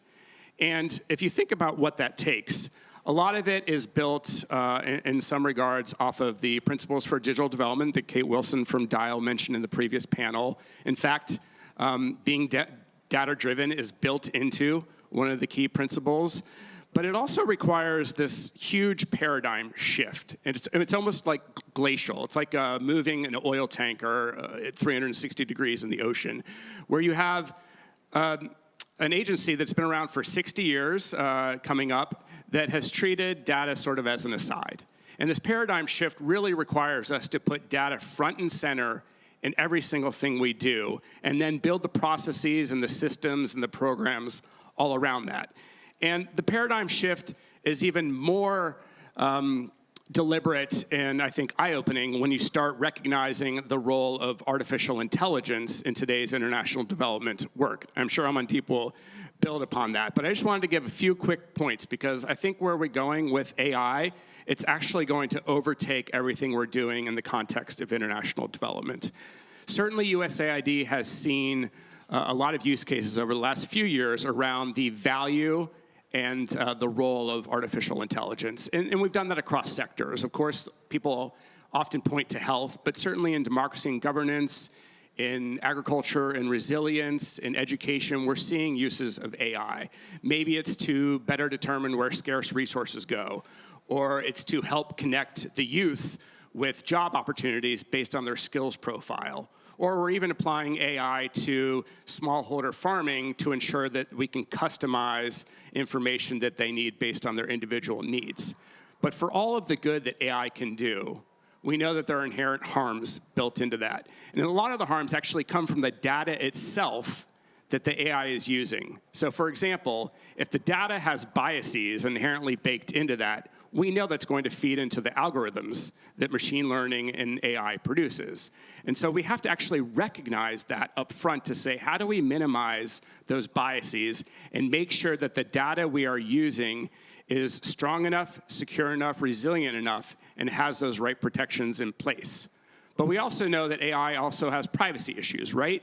For those coming online for the first time who are recipients of development assistance and humanitarian aid, they shouldn't just forfeit their rights to data privacy because the people delivering services to them haven't figured out how to make sure that AI is ethical and responsible in the delivery of those services. So that's something that we are trying to understand as well. And then the last point around AI is that we know that there are, unfortunately, way too many use cases and incidents out there of AI being used by malign actors, whether it's for promoting disinformation, or for driving surveillance and censorship of citizens. We have to be mindful of how AI is used in those incidences and make sure that we are optimizing the opportunities and really reducing those risks. And the last point I'll just make is, if we were to have this summit a decade ago, we as international development practitioners would just be thriving and thirsting for data. Now we're at this point where we have an abundance of data, and we're slowly applying it to what we're doing, but we haven't quite figured out up front how to plan for that data use. And so I think as we talk across this panel, and as we all in this room look to how we apply data in our individual lives and in our own professional lives, planning for that data use, I think, is something that we need to be much more deliberate about having conversations around. Thanks. Thank you, Christopher. So the same question to Massimo. So can you briefly describe what is the organization doing? Thank you. Thanks very much. And also, I would like to really thank for the opportunity of being here. It's my second time at the Tallinn Digital Summit, the third time in Tallinn. And every time I really benefit enormously from the opportunity and the vibrant environment to exchange with colleagues and people at this forum. The ICRC, I think it's important to mention a little bit the organization, what it does, because it may not be an organization everybody's familiar with, but it's a neutral, impartial, independent, exclusively humanitarian organization that is active in conflict areas. So you think of a conflict today, Afghanistan, Yemen, Iraq, sorry, and we're there. And so it's an organization that has been around for over 150 years, and for over 150 years visiting people that are deprived of freedom because of their involvement in the conflict, reunited family members that are separated, providing humanitarian assistance, healthcare, and so on, is used to collecting and processing data that is highly sensitive, and is used to dealing with the vulnerability of affected populations and handling that sensitive data in environments that are often highly volatile, where trust is actually lacking from the start. So we're talking about trusted connectivity at this summit. We're talking about trust, and it's really important to understand what it takes to build the trust and what to do where the trust actually does not exist. So it's an organization that needs to to build the trust with affected communities, the people whose data has been collected, and of the parties to a conflict or the actors in situations of violence. So being able to get sufficient trust around its neutrality, impartiality, and independence to actually be present. And this drives the way in which we see our processing operations. Behind data, there are people, and people that we often see with our eyes and shake hands with. So that is probably the way in which we approach data. We mentioned the vulnerability of the context where we work. It's in the news about how in certain countries, and in one in particular, in recent times, if you were government employees with all your data in a government you trusted, in a matter of days or a month, actually you could find yourself in a completely different situation where your data could mean a death sentence potentially for you and your family. So the sensitivity around the volatility, digital identity systems and biometrics data is really something that we have to grapple with every day.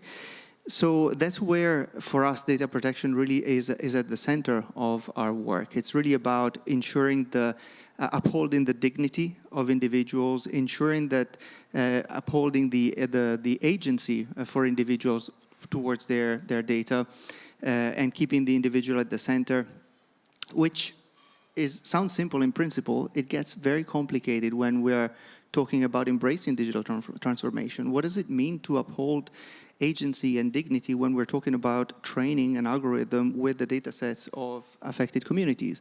What kind of rights do people retain over the data that is being used? And so we're grappling with these questions as we are embarking in a major process of digital transformation.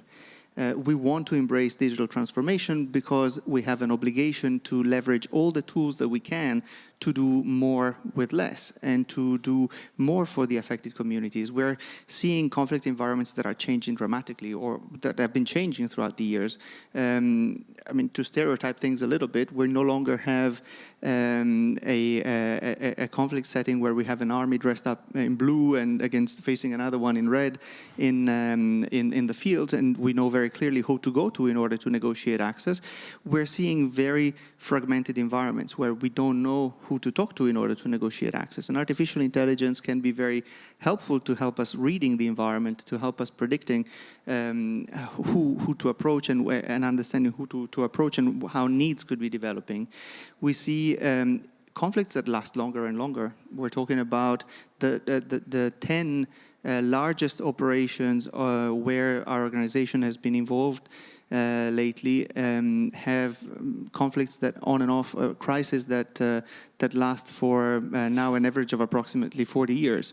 So there, the idea of an emergency response that tackles an immediate emergency, dropping food provisions from the sky and then the emergency is done, is definitely no longer applicable. And we're talking about contexts where we may need to administer aid over long protracted periods where registration of affected communities is necessary in order to expedite, facilitate, and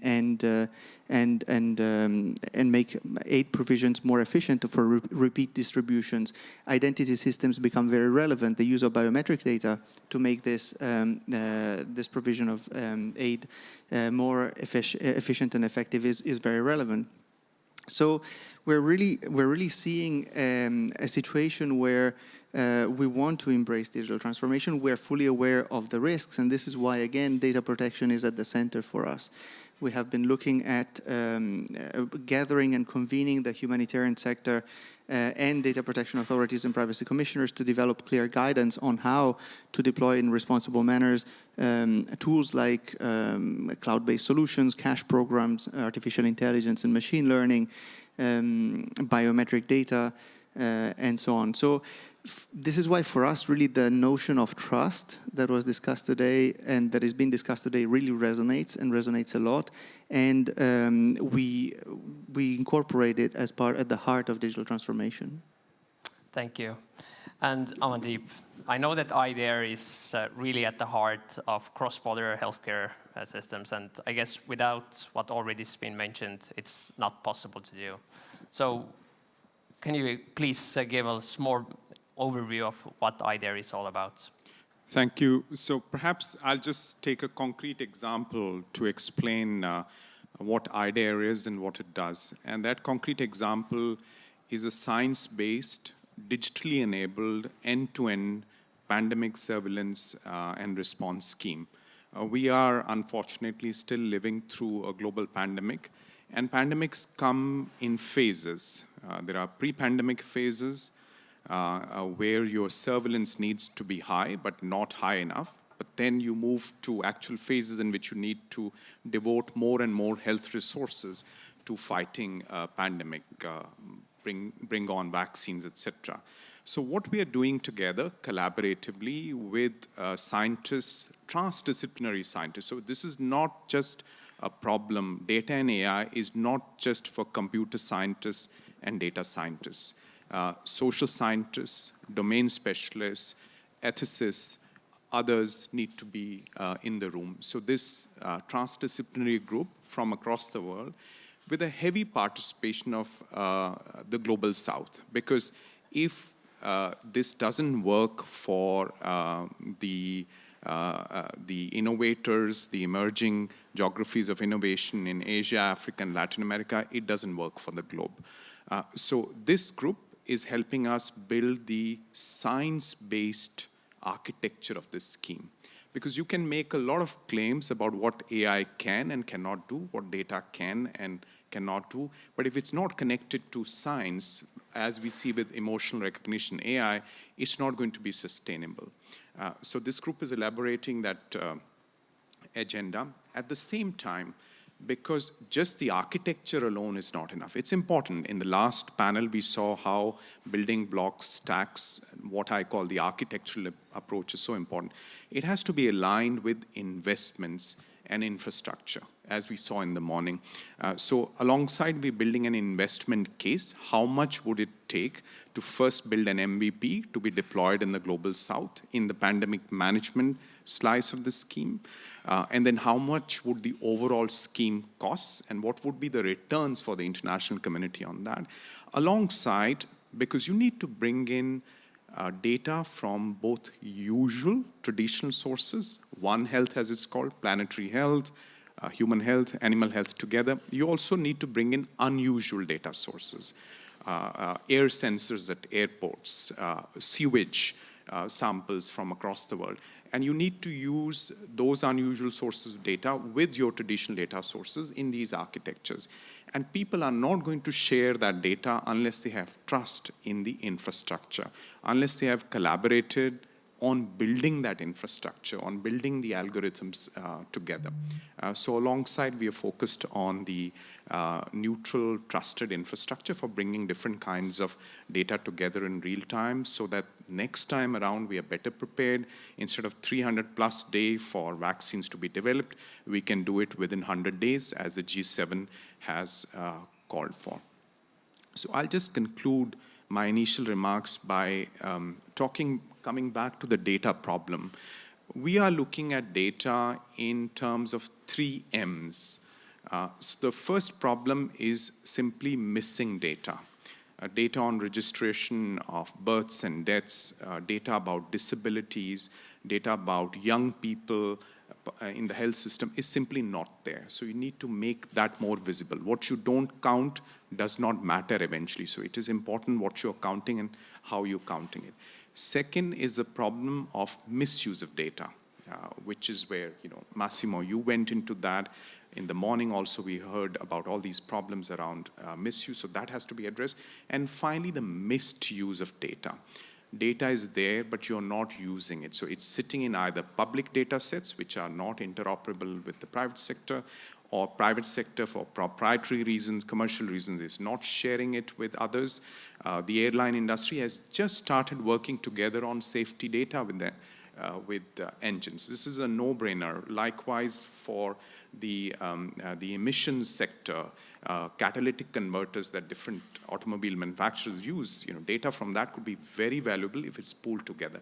So these are the kind of interoperability issues around data that we hope to address through several Pathfinder initiatives, such as digital architectures and data interoperability, DADI as we call it, and other projects. And I'm proud to head a multidisciplinary international team with a large percentage of women. Unfortunately, we don't have a woman representative on the dais for this panel, but otherwise, we are working with a very, very diverse team.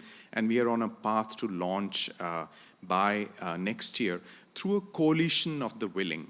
Yes, we are a follow-up, a self-organized follow-up to the UNSG's high-level panel and some of the calls that we've seen since 2017, Gary Marcus's call for a CERN for AI.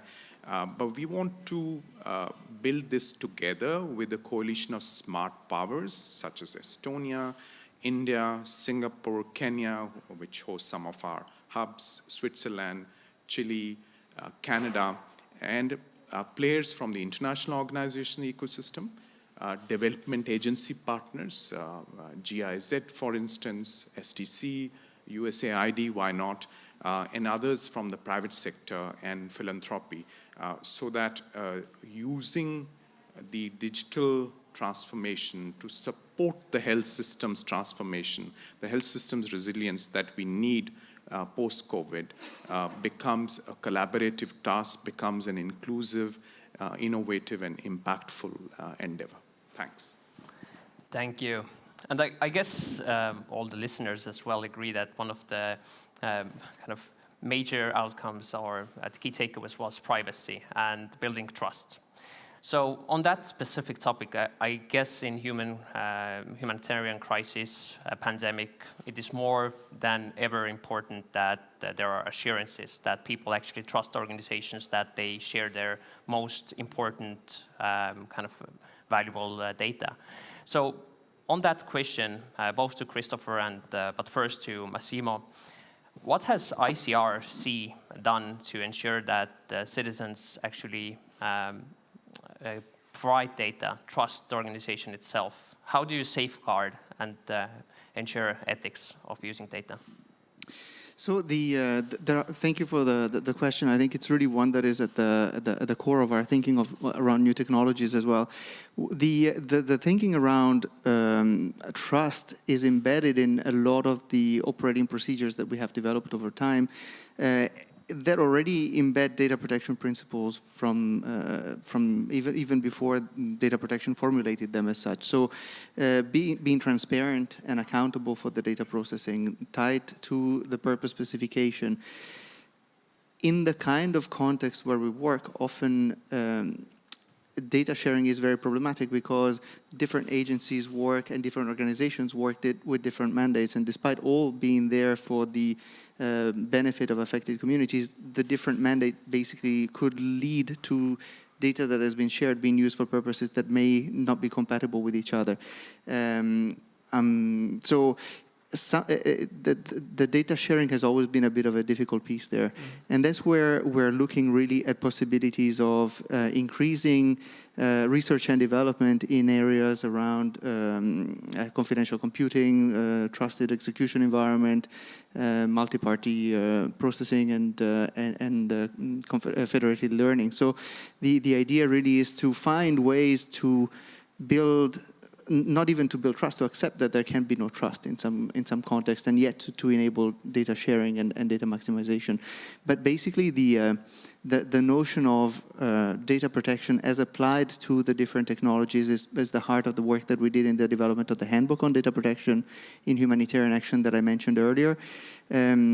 We took action to ensure that the guidance that was developed as part of the handbook wouldn't remain as just a book gathering dust on a shelf, but it would actually be applied, and really to enable people to apply this guidance in the humanitarian sector. We developed learning and education opportunities. We developed a training and certification program with the University of Maastricht on data protection in humanitarian action. Conscious of the fact that it's very difficult to apply these principles in certain technology areas because of the complexity of these technology areas, we are developing, and we have developed a few courses and carry on developing others with the Lausanne Polytechnic University, for example, and the Zurich Polytechnic University around computer science or ICT foundations for lawyers and policymakers, those people who often have to make difficult decisions about the use of technologies without necessarily having all the knowledge and the understanding about the risks and the opportunities that are involved.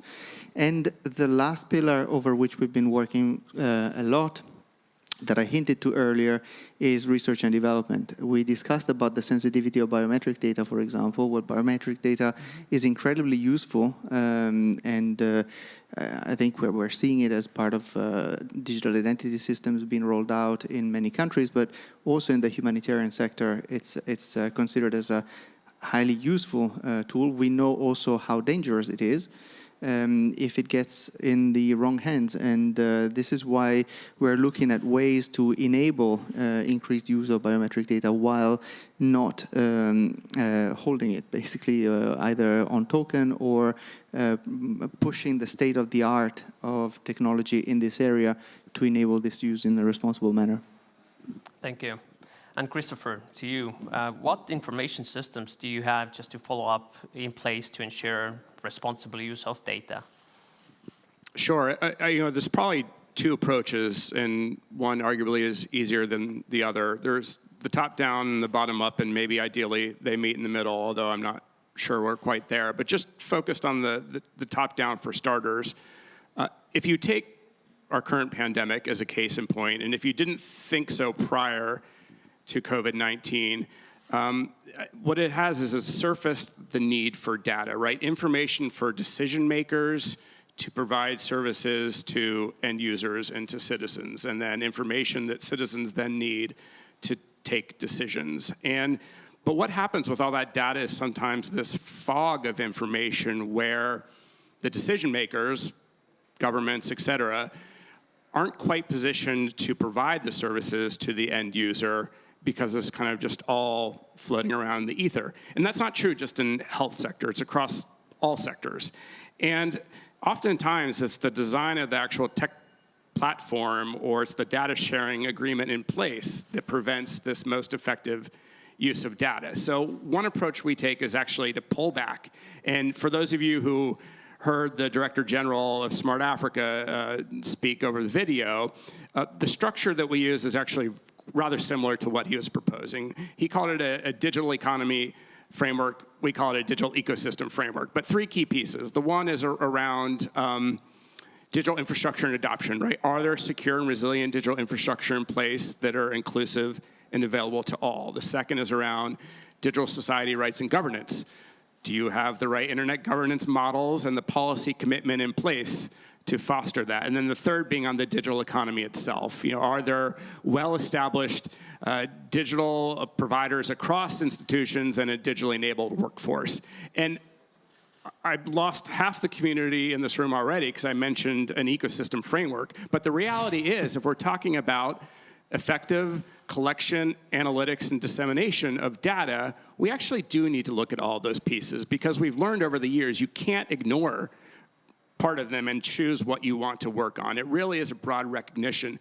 So in the digital strategy implementation that I mentioned earlier, we came up with a methodology called a digital ecosystem country assessment. How do you identify the opportunities and the risks so that you can optimize the former and mitigate the latter so that when we are talking about data use at a country level or at a market level, when we are talking about the individual users, we understand those opportunities and risks. And we've done a couple of them. We've done 4. We've got 10 in various stages of motion. But they allow us an entry point to actually have these conversations and then start understanding the data gaps and the data literacy that needs to be in place. So that's the framework model. The second I already mentioned are the principles for digital development. And the Digital Impact Alliance are the stewards of the principles. We were one of the original designers and one of the early endorsers. As Kate Wilson said, there are now almost 300 organizations who have endorsed 9 best practices for how we deploy digital technology across the field of international development. Many of them have been mentioned throughout today. Design with the user, be data-driven, build safety and privacy and security into what you're doing, reuse. And so they all make sense, but these principles really allow you to collectively understand what needs to be in place and then apply that for, let's say, data privacy and data protection. So the principles are a big one. And the third that I'll mention are something that we call the considerations for using data responsibly. And it's really for our implementing partners, but the broader development community to say, okay, if we are trying to figure out how we put these protections in place, we have to be responsible to who? It actually changes. Are we being responsible to the governments with whom we're working, or the implementing partners and the civil society actors on the ground, or are we actually being responsible to the end user, that citizen, that community? And Massimo, earlier you mentioned how we need to keep the individual central to all these conversations. And you and I were discussing earlier in the morning, for those who are just coming online for the first time, who have very minimal digital literacy, right? They aren't digital natives. They might not understand what it means to have data privacy in place, or what informed consent means. They might not understand how to address and mitigate cybersecurity and threats on device when they might not even know what those terms are. And so for us, when we're talking about using data responsibly, keeping that end user, that individual in mind is such a critical piece. And Doreen mentioned in her remarks about closing the digital divide in all of its forms.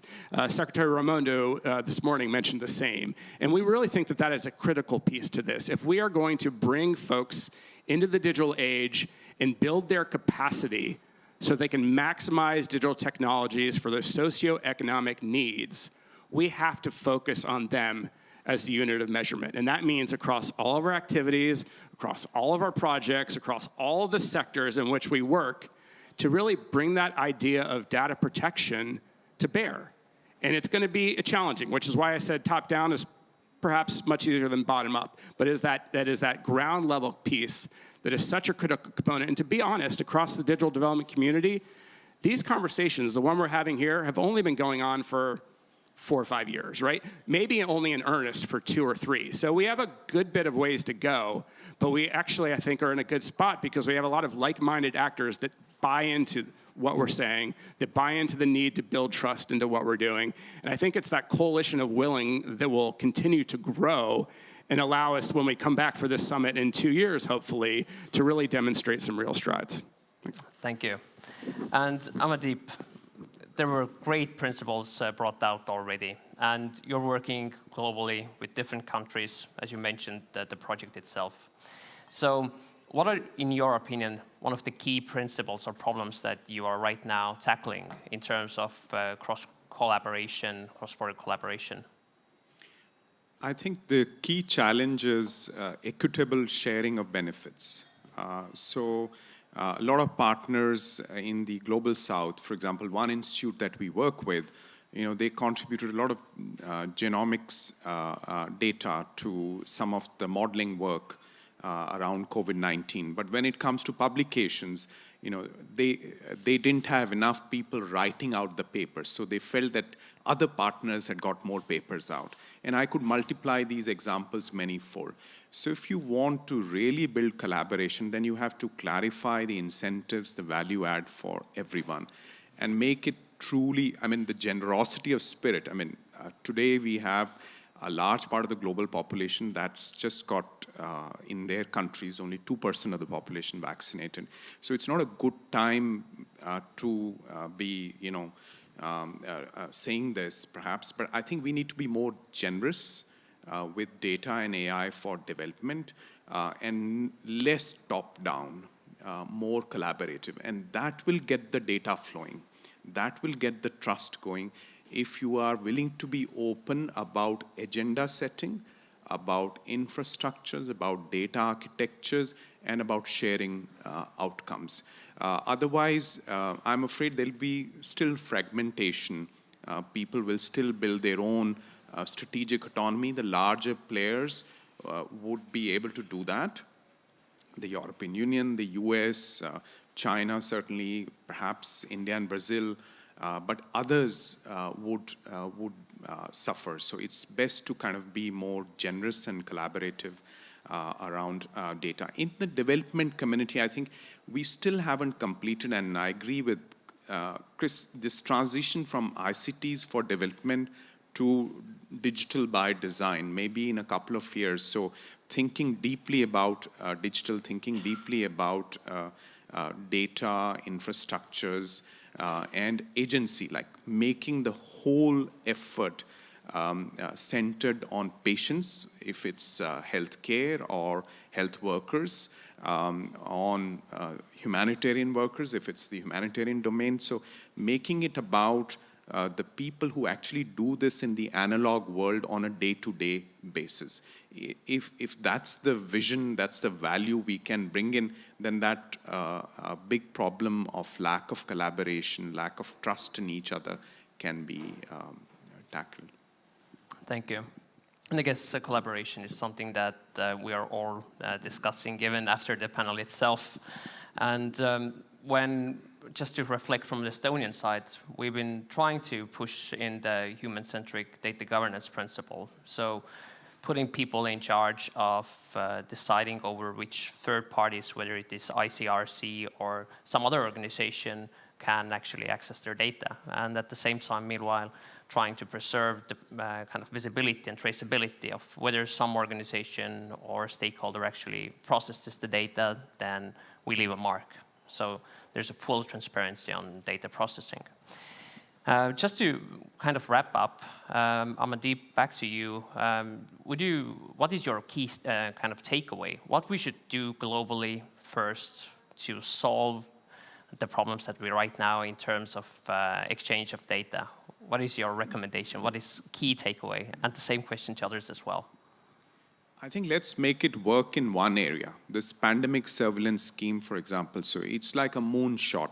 If we work together and make all these principles, all these approaches to digital architectures, investments, neutral infrastructures work in one area, then we made the case. And then we can take it to other more difficult areas such as trade, where data free flow with trust still arouses some antibodies. Thanks. Great advice. Great stuff. Massimo, the same question to you. Thank you. I think really I would go back to the notion of agency and ensuring that the individual remains at the center and has some control. It sounds simple, but it's really complicated. The landscape of data generation and collection at the moment in some areas highly regulated and kept under control. In some areas it remains a little bit the Wild West. Despite proper attempts to really regulate it, we still have cookie policies that pop up where if you start digging, you see data sharing with 470 third entities that are not very clear on websites of reputable and well-known news agencies, for example. So how can we really believe that we can build trust if we're hiding behind cookie policies, still data flows that people will have to fight in order to prevent if they want to? The notion of really keeping the individual at the heart and ensuring that they retain agency and control is fundamental for the building of trust. But obviously, we all know that we don't really have the time to do it ourselves, to go and check all these cookie policies and to really get informed, to provide properly informed consent and so on.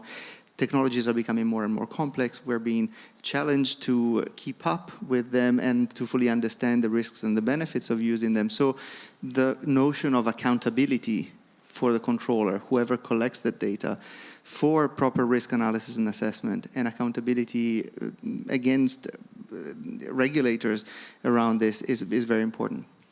Thank you. And Christopher. Yeah, I just want to build quickly off of Amandeep about making it work in one area and this point around collaboration. About 2 years ago, our USAID mission in Kenya came to us and said, we want to be more data-driven. We want to actually walk that talk. And we want to do it to set up our next 5-year strategy. Come, help us figure that out. And we had our Geo Center that does geospatial analysis and visualization scour and comb through about 10 publicly facing data sets from the government of Kenya. And it took months and months because some of them were just like an 800-page PDFs, right?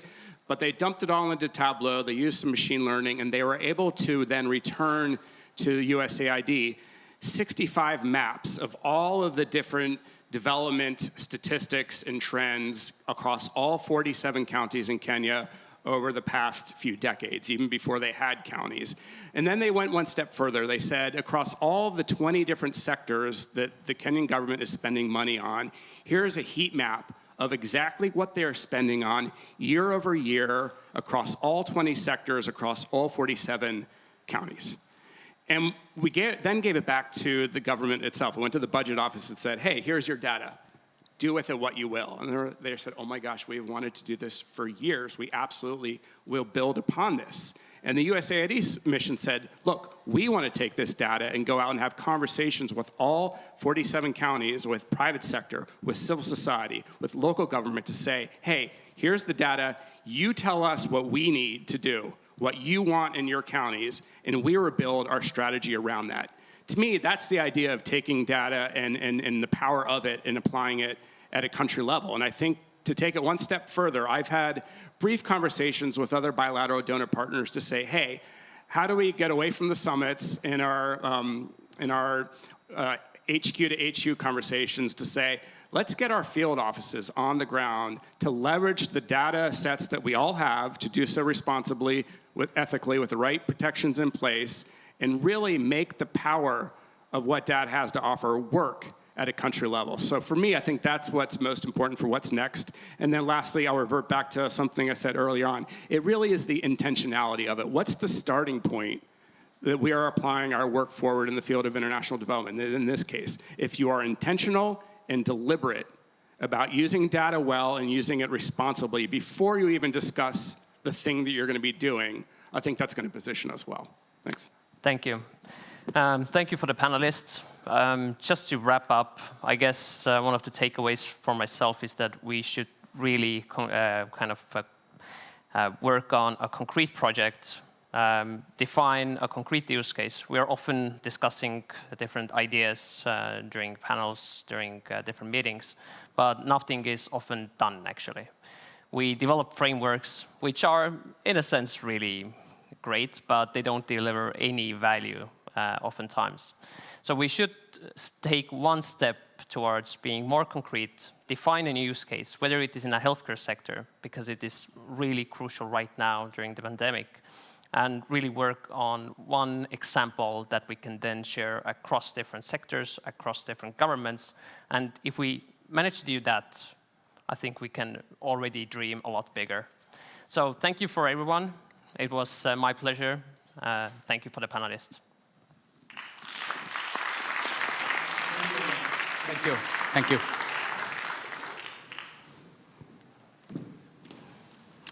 To achieve the full potential of smart cities, we first need to make sense of the underlying data. But how can we build an environment of data from different sources comprehensible for both machines and humans alike? What does a common language for construction mean for the building life cycle and international collaboration? The next topic would be smart planning, unlocking the development of smart cities through data standardization.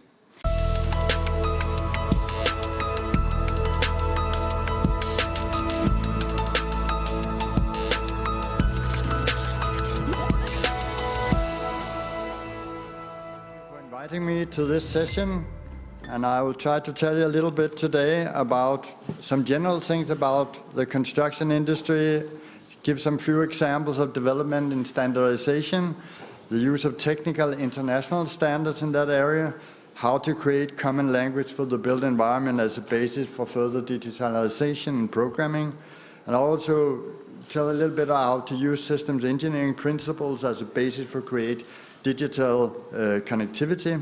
I will not talk about the security issues, but I will talk more about trustworthy data, well-defined, to be used for good purposes, and what is then in order to build smart cities, buildings, infrastructure, and also to operate and use them in a smart way, what is needed to do that.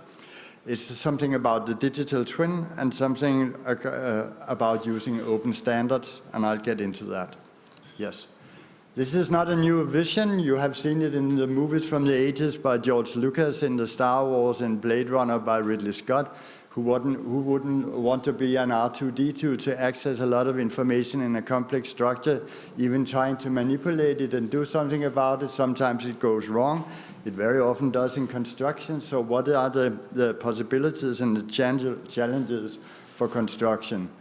I saw this first time in 2006. It was the National Institute of Building Science in the US, trying to show the perspective of coming from universe, real world, down into state, into region, into areas, into cities, and then down to the facilities of the cities. I thought there was a really good vision because it's all something being a part of something. So there's also something in top of you.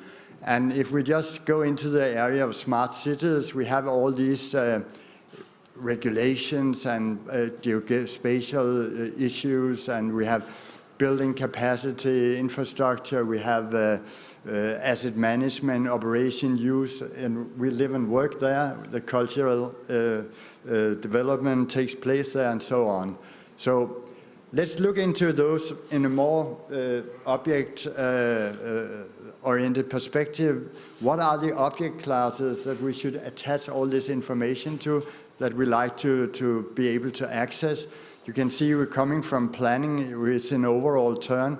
We would like to access all this information in our smartphone maybe, but we need to have a good grip of those objects, and there's been done a lot of digitalization for every one of them, but not very much for how they connect to each other. So we have the complex, we have the parts of the construction complexes like housing complexes, roads, infrastructure. We have the entities, the house itself, the spaces, the office, the work areas. We have, of course, the parts the buildings are made of, the construction elements called, and we can see it two ways. We can see it in a geometrical modeling kind of way. We typically call it building information modeling. And we can see it in a configurable point of way. Actually, how could you configure a building and contain the information in an information structure? And there's, of course, a connection between those things. We have been into a long journey going digital from the first vision in '60 over the first 2D rendering tools in the '80s, becoming more 3D model-oriented in 2000 and onwards. And here in 2020 to 30, a lot of standardization are going on in this area we call the BIM area, the Building Information Modeling area. And if we look into the supporting of the construction and the maintenance, there's a widespread approach right now in this standardization. Why haven't we come any further? People very often ask, and there are many excuses. One of them are, there are so many parties in construction. One of them is that we are very craft-oriented in construction. There are so many processes and they do it differently. So how do we standardize these things? And the language, of course, always has been a barrier. You know the illustration from way back in time. But it is about our communication with having some kind of common language. I like this model made by the Digital Build Britain work. It's a maturity level of BIM coming from scratch from drawings and lines to 2D to 3D, moving into what should be level 3 integrated BIM. That's where we have all the data integrated close to each other. We can relate them, but it has to be based on international standards. And what is said, if we're going to be very good at integrating BIM information use, what is needed then? It's said that common structuring and language and the semantics are very, very important as a basic for this digitization, and also how to implement and use widely spread standards, for instance, ISO, ISD, and European standards. And we have to continue to make this data interoperable and to exchange these data.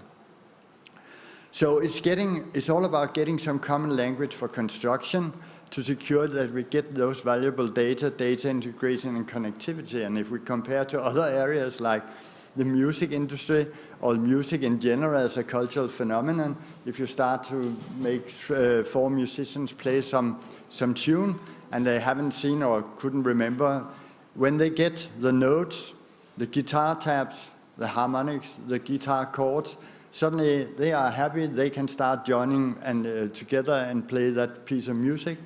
Maybe it's not perfect the first time, but they know how it works. They have a common language.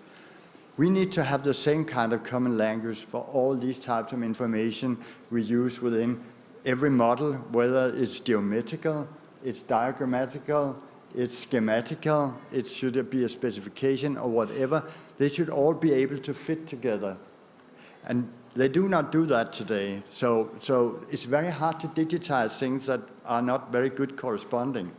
So creating this meaningful user interface is really defining a common language, having a terminology that works across the disciplines and create classification, taxonomy, ontology as a basis, and also very well-defined use cases and purposes on how to use it and who will use it and when.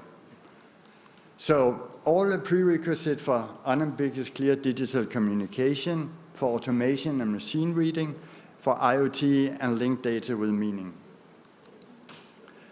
This is about semantics. It's about linguistics, logic concerned with meaning. We need to have that in order to digitize things so it works. Somebody says about the construction industry and other industries that are a bit immature, that they are still in their puberty. They don't even have a conceptual knowledge of how everything fits together. So they are maybe in 15, 16 years old in perspective. But when you get the perspective, you get all the concepts right in a model, you can see semantics are the things that work for you.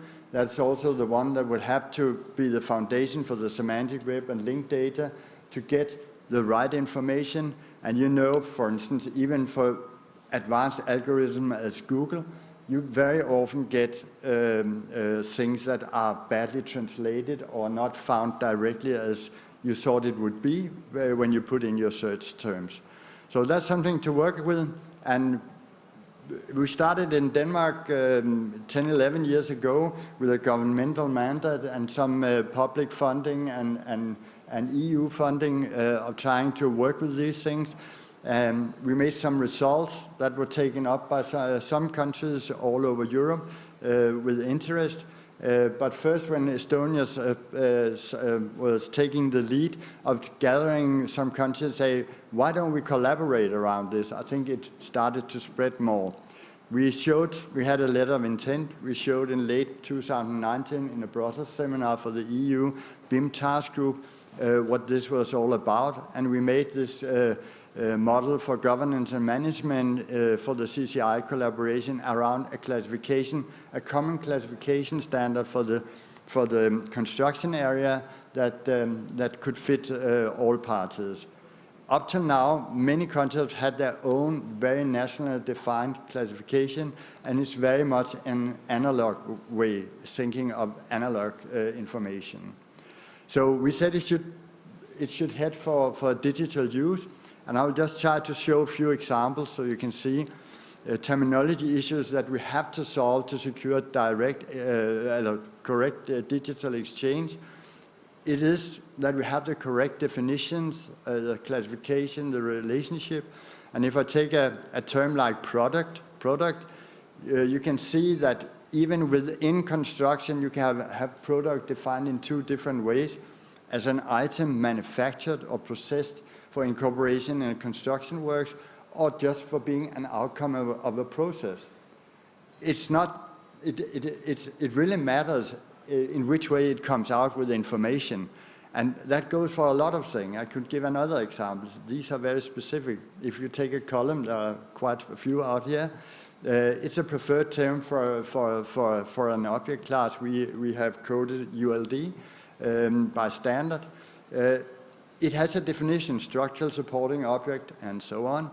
And there are a lot of objects you call different things. I think 12, 14 to the right, synonyms and subtypes for these columns.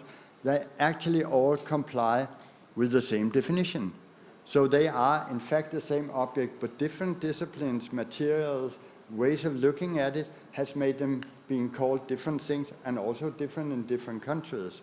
So it's very hard to work across borders and for groups of construction if we are not harmonizing these things. So a way to do it is through these standards, 81346 standards, that we also used and also tried to develop further. So here we had the same concept, but different terms. So we made these classification schemes, put them into the standards, very well defined. It's the only classification worldwide for construction that's defined, also now for infrastructure. And so a door will always be a door, and will remain a door all through its life cycle. It's very generic.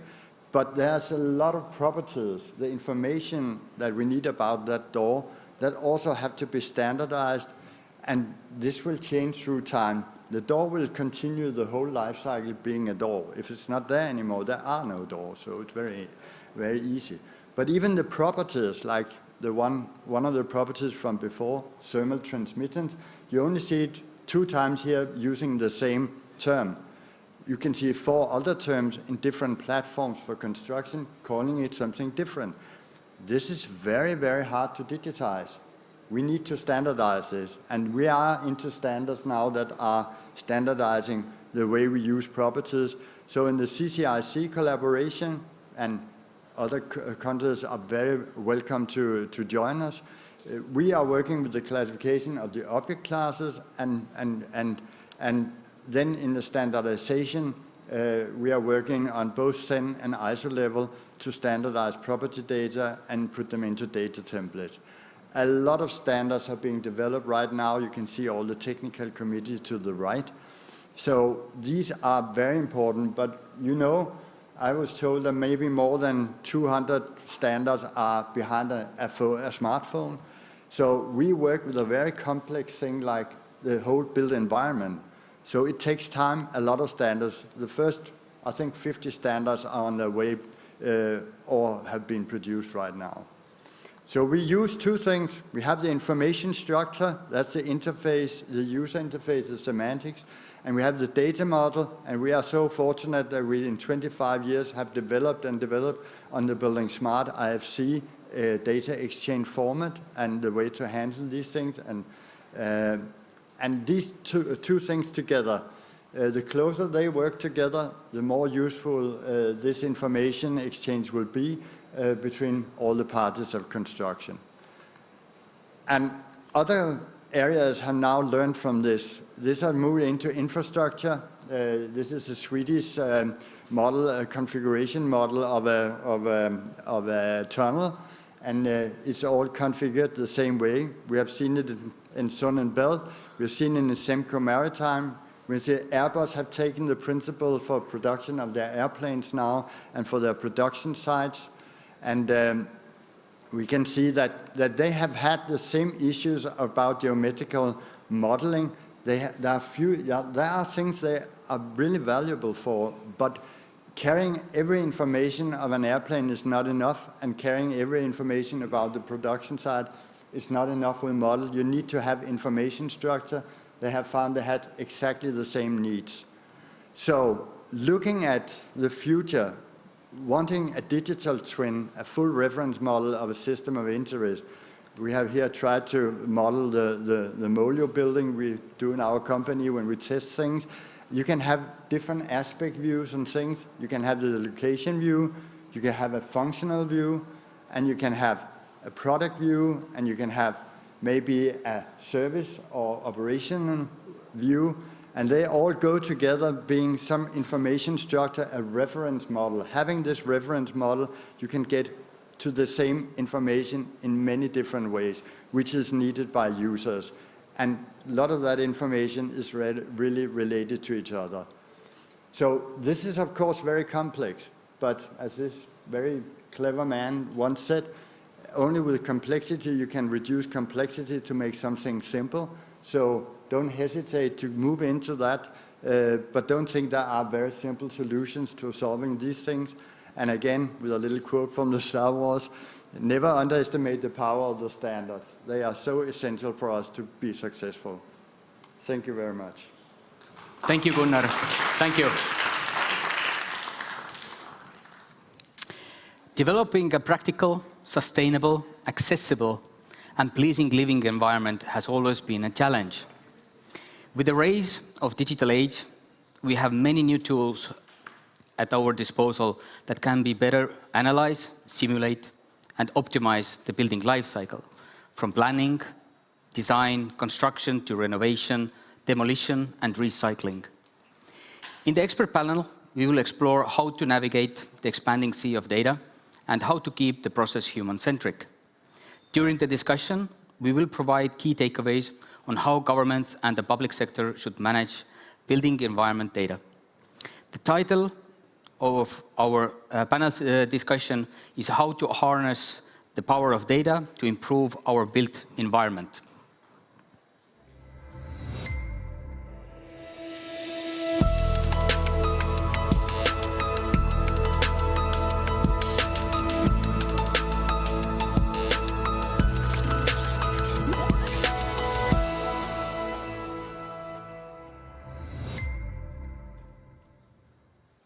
I would kindly ask to come on stage Mr. Kermo Mägi, Spatial Plans Database Product Owner at the Estonian Ministry of Finance. Please, applause.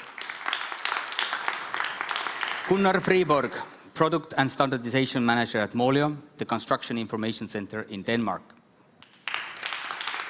Damiano Serrone, co-founder at the Spatial Intelligence Unit in Finland. And Mr. Toomas Türk, head of the Future City Digital Services Division at City of Tallinn. And the panel will be moderated by Mr. Jaan Saar, Head of Digital Construction at the Ministry of Economic Affairs and Communication. The floor is yours. Well, thank you for the introduction. It's really a privilege to be on stage with real people, with a real audience. And I think we're all enjoying this quite a bit. But nevertheless, I hope our viewers online are enjoying it as well. And thanks to technology, we can expand our reach from beyond this room across borders to the other side of the globe. We already heard about the topic of the panel, but before we get into the deep discussions, I would first maybe like to get to know you guys a bit better. Well, I know you, but our audience might not know you. For example, Germo, can you give us a brief description about ongoing developments at the Ministry of Finance regarding the planning registry? And also, how big of a role does data harmonization play in this work? Thank you, Jan.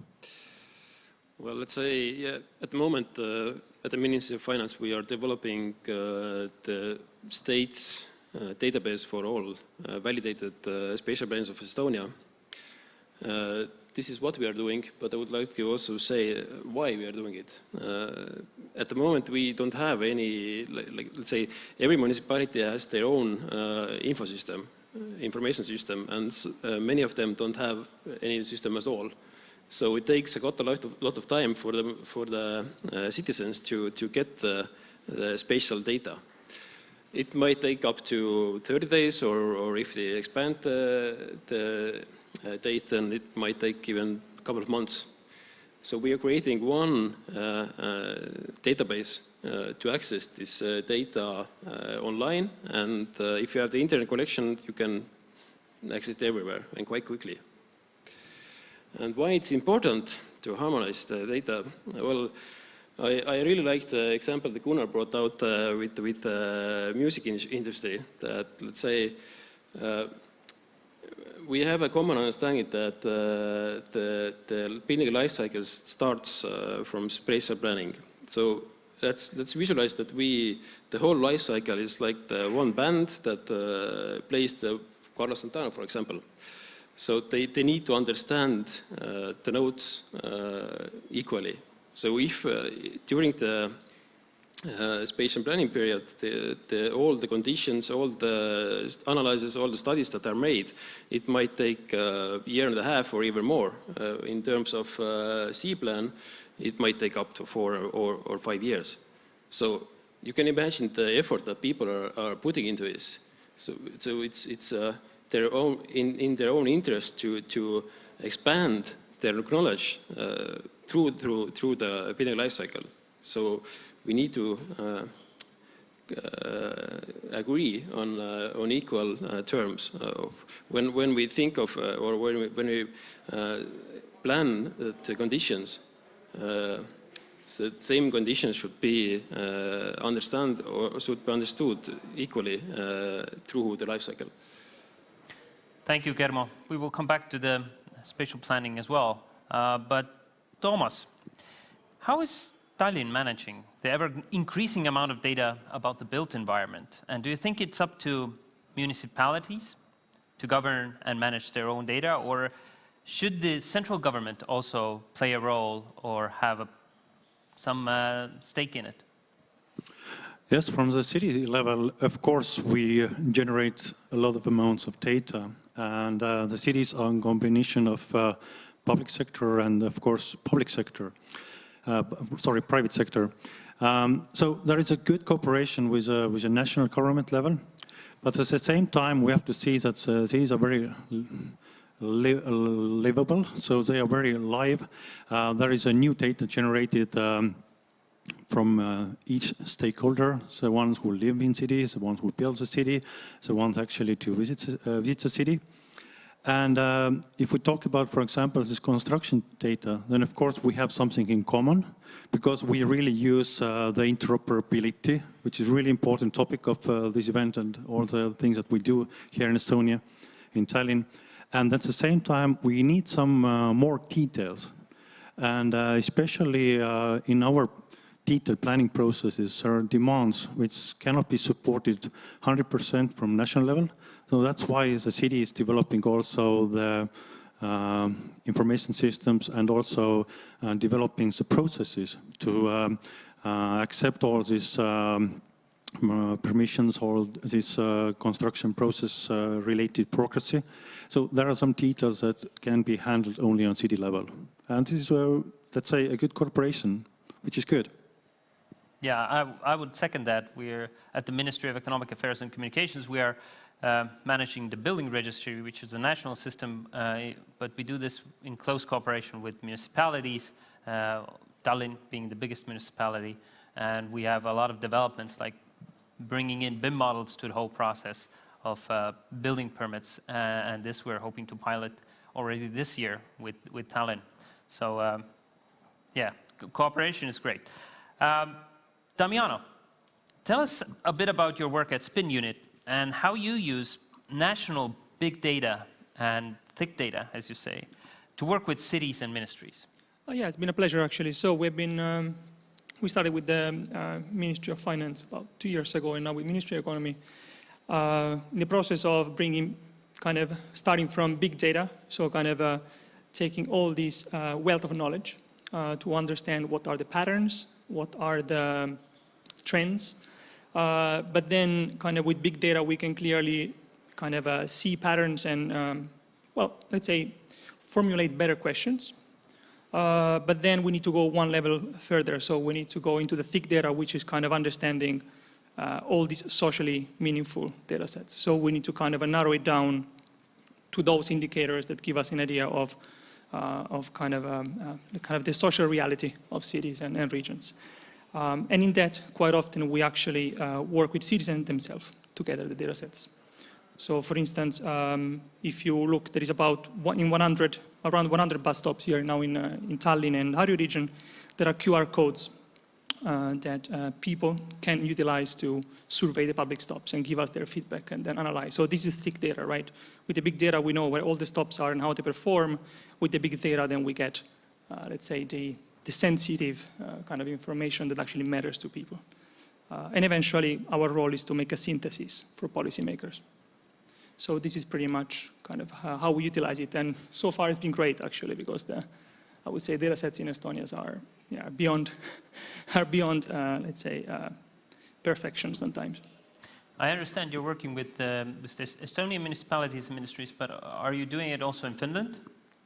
No, not yet. So we are, I mean, we've been working with municipalities in Finland. So right now, Spin Unit is working with the city of Jyväskylä to reimagine the city center after COVID. So to understand basically how to attract more businesses and again, even in there, the question is again, there is plenty of data. We have 600 plus layers.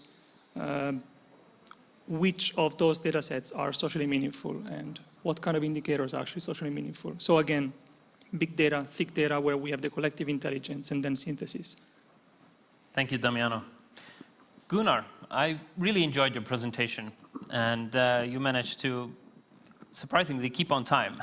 I was quite expecting, because there was so much information, and I hope the audience can later on have a look at your presentation in more detail.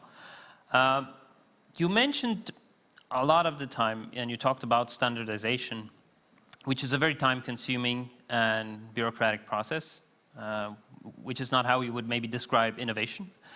Do you think that standards can sometimes be a hindrance to innovation, and is there an alternative way, maybe? Yeah, I think they could be, but I think there's a very big focus in both the ISO IEC standardization work and also in the European standardization work in CEN, that we try to build upon what is already achieved. For instance, that we have this IFC data exchange format, so everything starts to relate to that. The problem is we have for many years had maybe rather good technology to exchange information, but the implementation of it, both at the software platforms and also within companies and the way of thinking has been maybe too narrow and maybe too much focused on individual interests and things like that. So I think standards are maybe not the hindrance. I think it's ability of the different parties in construction to work together and get consensus. And I feel that throughout the last 5 years, this is really increasing in tempo and in interest. And before everyone was satisfied just that they could make some digital data and modeling themselves, now they know that they are so dependent on getting the right data from the other ones. And so they start claiming, we want this type of data. How do we specify that so they know well? So I think it's a necessary development. And if we think about how long time it took to develop actually the smartphone, so I think we still have a little more time in construction, and I think we need it. Well, construction is, of course, time-consuming. I think there's no doubt about that. But if you're saying that there's more and more collaboration, is the construction classification international collaboration that you mentioned in your presentation as well one of the signs of this as well? Yeah, you could say, I remember building Smart Meeting in Stockholm in 2007, and somebody said, could we have some common classification? And everyone said, no way. We are all too individual. We do it all in different ways in different countries. We cannot do that. And for a long time, we thought that was the case. But we also found that when we were challenged by technology, and sometimes maybe the technology development challenged us in a way of rethinking stuff. I think we found out that we needed actually to agree on common object classes. We did that about the data objects, but sometimes the data objects are not specific enough or not enough of them. So we need to emphasize, to embrace more of these object classes.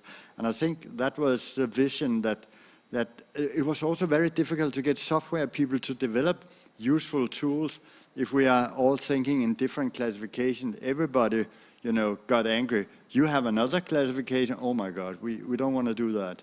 There's too much implementation on our software, and you change it probably all the time. So we really need to look into that one. And we had a mandate for our Danish government when we got the funding. Now, please look into what other industrial domains have done. Look into what other sectors have used in order to be able to make a solid basis for digitization. And please use the standards, and if they're not enough, try to change them to do it right. That was the mandate. So, and I think that was useful because up till then we had been able to do anything. So, when we're talking about making any kind of transformation, it always starts from the requirements, and that leads to the client. What kind of requirements you set. Now, Germo, with development of the spatial planning database, you're also defining the requirements for zoning and planning information. And how are municipalities, the industry, looking at this? Because often, if you set very strict requirements, people are unhappy.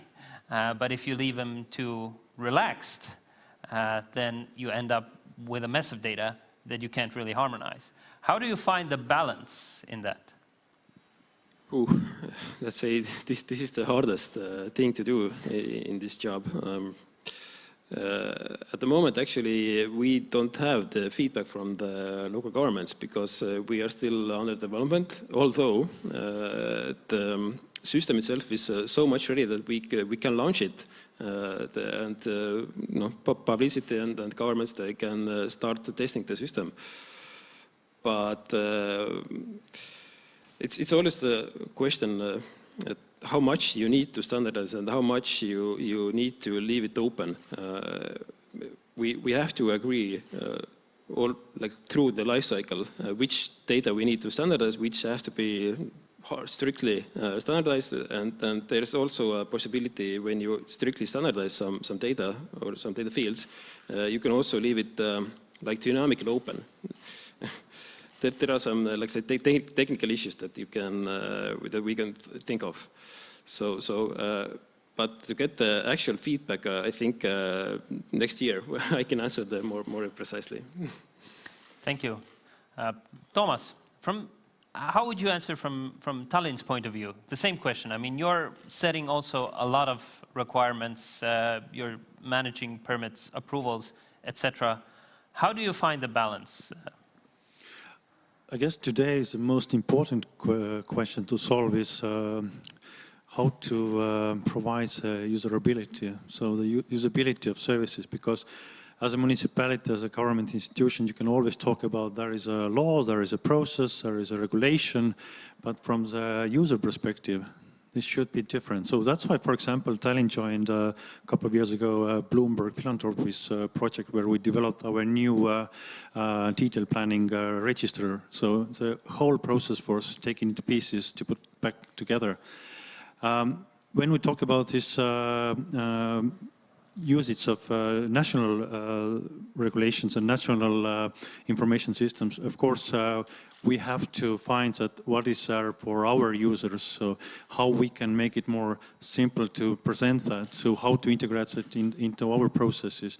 So I guess that there is no such a simple answer that what is also from the usability view, how to we can make it very simple, like in one process, but there is also the way that we can learn from other cities, and also that we can do is that we can take into account that there are so many good examples. There is also the timelines, which makes improvement more important. So, and one more important topic about this managing this data in general is also that we have to consider that there is a life cycle in construction. So how to extend these processes, because when the user is, let's say, having this detailed plan in process, then of course you need to consider what other data you need to combine there, what other stakeholders you need to involve, so how you keep the life cycle of this data in one,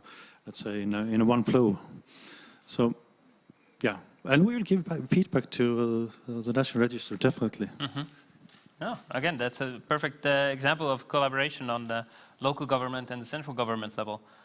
And yeah, but Damiano, I have a question for you, since you are dealing with a lot with big data and large data sets and crunching a lot of numbers.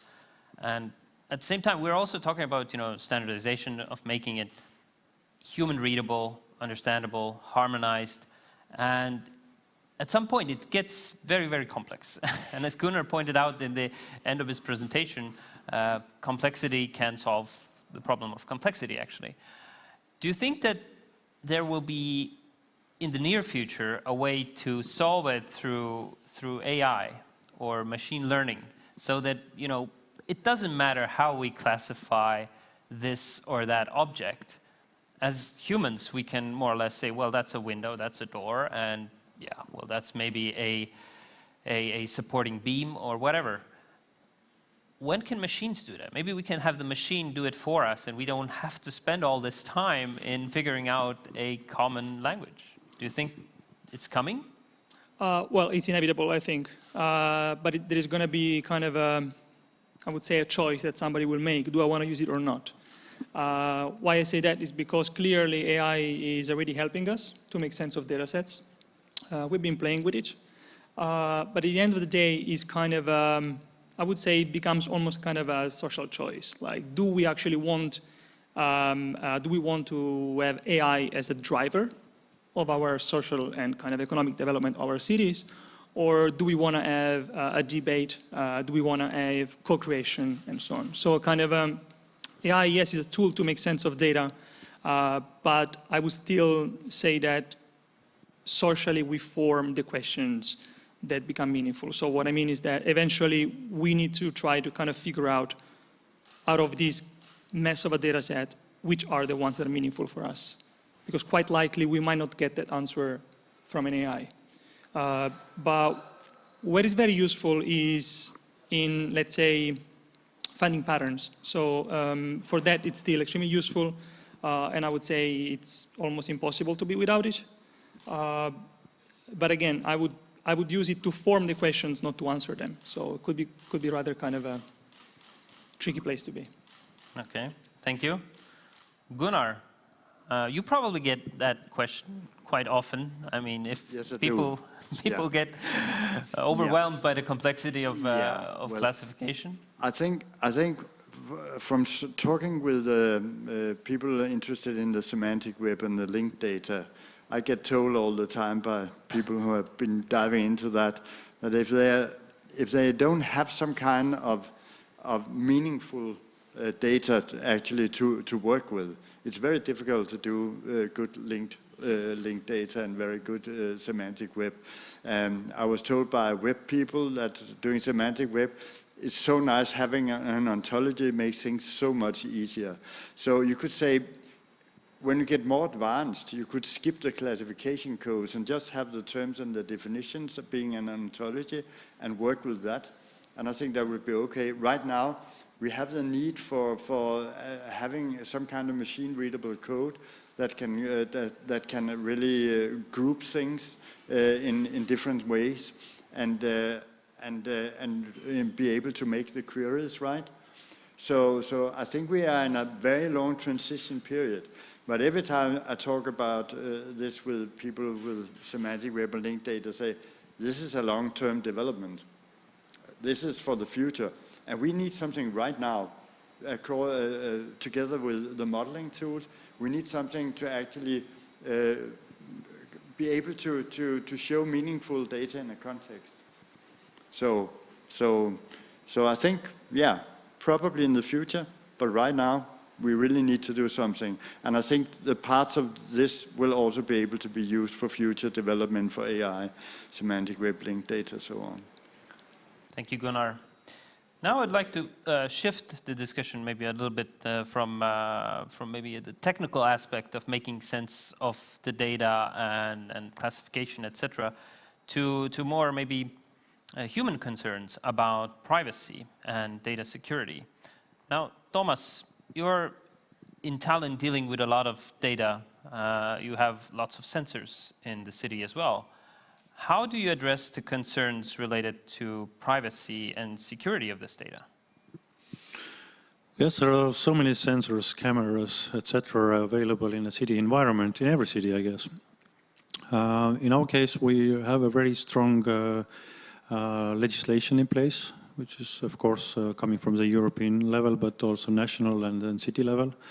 And there is also the data protection officer that is in place in the city. So first you need to have the agreement or the consensus on how to set up the system so it cannot affect any of the people who might be interested in this data or actually see it as a concern.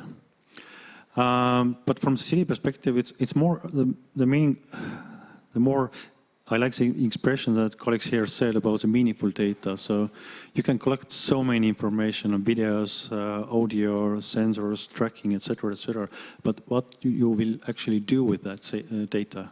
So what is the use of this data? And for example, talking about this construction and buildings data, where we also have sensors, there is a very important topic. So how to reduce the cost of maintaining the cities, how also to make it more livable. So the climate, indoor climate is very important, especially nowadays. And if we have such, let's say, good examples in place, for example, this indoor climate, then of course you can leverage that. So you can use it in other buildings and you can recommend that as a good tool. And yeah, so I guess the most important question is what you actually can get out of this data if you have all this sensor and stuff in a city environment. In the ministry, we're also developing the e-construction platform with the aim of connecting both data and services throughout the building lifecycle. And we've also stumbled across questions, issues about data security, privacy, especially when we're talking about underground, the utility networks, etc. But what we try to do is we try to detach these concerns or issues about data privacy from the built environment. Because in my view, data about the built environment is very different from data related to a person, let's say on a social account, online, etc., what they're doing, behavior, etc. And if we manage to keep that data, more or less objective and not linked to any specific person, then in my view, we eliminate a lot of the security concerns. What do you think, Damiano? Yeah, in that sense, yes. But as a kind of a planner, I think, and at least for me personally, I think the key issue is the data classification once it's visualized. So what I mean is that quite often we bring together social data, like census data, with data of the built environment, like building types, age of the building, and so on. And what happens quite often is that at some point when you bring, for instance, monthly income per building type, and you make a map out of it, you are right away defining enclaves in cities. And this is actually a really negative thing to do. And kind of the thing we need to really understand correctly is that once we visualize the data, we create a territory which actually doesn't really exist in real life. So I think that we need to be also a bit more conscious also in data visualizations and how we categorize these groups of data. There is this famous example from, what was 1800 something, I don't remember right now the exact, but it's the poverty map of London, where they've done this for the first time. And what came out of it basically was, well, it was the social segregation of London, and it stayed dead for so many years because that map, kind of whoever created that map, categorized certain neighborhood as poor, not so poor, a bit better off. So, and that has created kind of an image of the city, which actually wasn't really true. So I think, exactly, there are data security officers, there are laws when it's about safety, but we need to think so much more about the implications of the representation of the data as well. But the data is out there, and it's more or less open data. So it's not difficult to for any one person to combine it.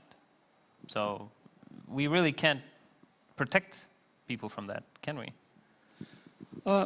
No, we can, but we can ethically think of how to represent it, let's say. We're having this discussion exactly with the Ministry of Economy right now when we are doing the shrinking cities analysis, exactly kind of how are we going to represent this social data like census in relationship to building types in different regions. I think this is a very sensitive discussion, and I had the same discussion almost 10 years ago when I was doing a study with crime data, where exactly, okay, once you have the map, how do we represent it? Because clearly, if you show it in one way or another, you can literally influence the real estate values from Monday to Tuesday. So I think these are the things that we cannot control, but we must have a debate about. I completely agree, and it shows really the power that data has once you start making sense of it and visualizing it. But Germo, tell me, what is the biggest challenge or obstacle for you in implementing smart planning, that is, making data-driven decisions in planning? Well, I would say the biggest, not obstacle, but the problem is that actually planners or people, they're not aware of the possibilities that the data can give them. So easy it is. Can you bring a few examples? Well, there are not a lot of planners in Estonia, but I could say that there are maybe 2 or 3 of them that could make or collect the data or make sense of the data and do an analysis based on data. But why is that? Is that because the planning process has always been this paper-based, traditional way of doing things? It's a question of knowledge and the rise of digital environments and digital transformation, people are maybe a bit afraid of this term, and because they're not aware of what can be done with this data.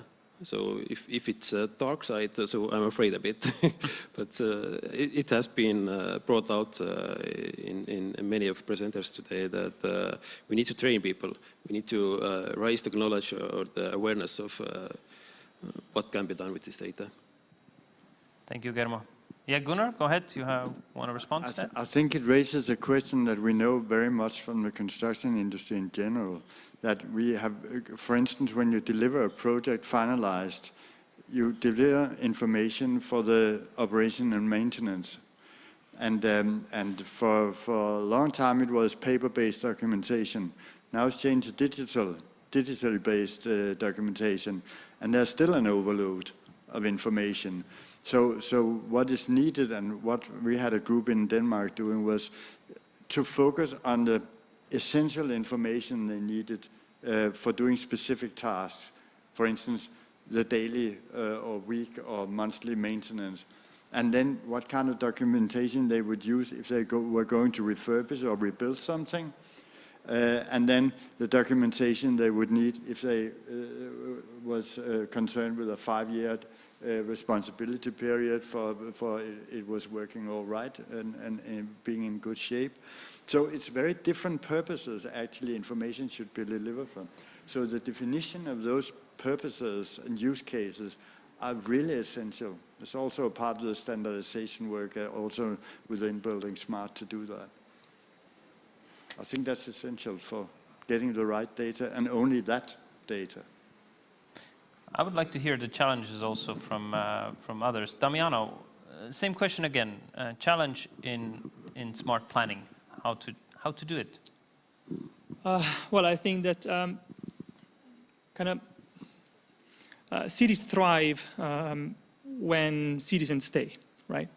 So, and it's something what we are seeing a lot now, especially with the green transition and so on. So we have challenges in quite many cities. I think the most important thing is that people can reimagine themselves and the city in the future. So they must have a perspective. And I think that as planners nowadays, this is kind of maybe one of the many roles that we should take. So how can we ensure that citizens can see a future for themselves? And quite often it comes back to how they participate to the creation of cities. We've done participatory planning since the 70s. Now we know it quite well. And the issue with that is that people are called back in the process at the very end when everything is already kind of done. So of course it becomes conflictual because it's so easy to say no to something which is finished. So I guess that, again, switching it. So instead of being at the end and create a conflict, start with co-creation and then build up from that.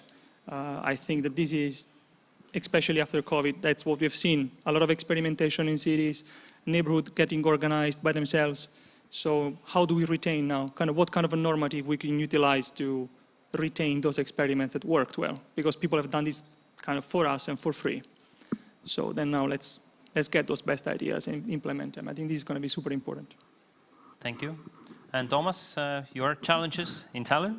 Definitely, it's about the communication. So if people are talking to each other, the imagination of the future, what was pointed out well, so people just don't see what is the future like. So they just look at this, what they see on screen or paper.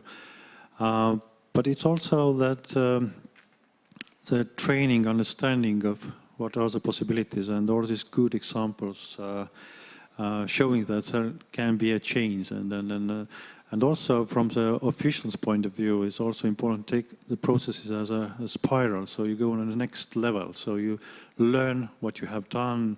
Maybe there should be like kind of a feedback process in place as well when doing something. So you can do it better, you can improve. And coming back to communication, definitely. So more open you are, more information you provide, the better results you get, actually. Very true. It's all about communication, isn't it? Now, to wrap up this panel, I would like to hear from all of you the most important recommendation you would give to public stakeholders regarding built environment planning and data usage. We have a lot of viewers out there who are both from public and private sector, but I think the public sector really plays a very, very key role in making smart planning a reality. And I would like to hear from all of you, what would be the takeaway, or what would you recommend to others in your position, if you're in public sector or in government or municipalities? Starting with you, Germo, please. What would be your one recommendation? Well, as I mentioned before, the standardization is the hardest part of the job that we are doing. So my message is let's be not afraid of using data. This is not like we have seen in Terminator movie that some artificial intelligence comes and takes over. So let's be not afraid. Thank you. Thank you, Germo. Gunnar, your recommendation. Yeah, well, we have had these ICT requirements since 2007. And I think it took between 3 and 5 years before public clients actually realized what kind of data and how they wanted to do them. They are much more conscious about that now.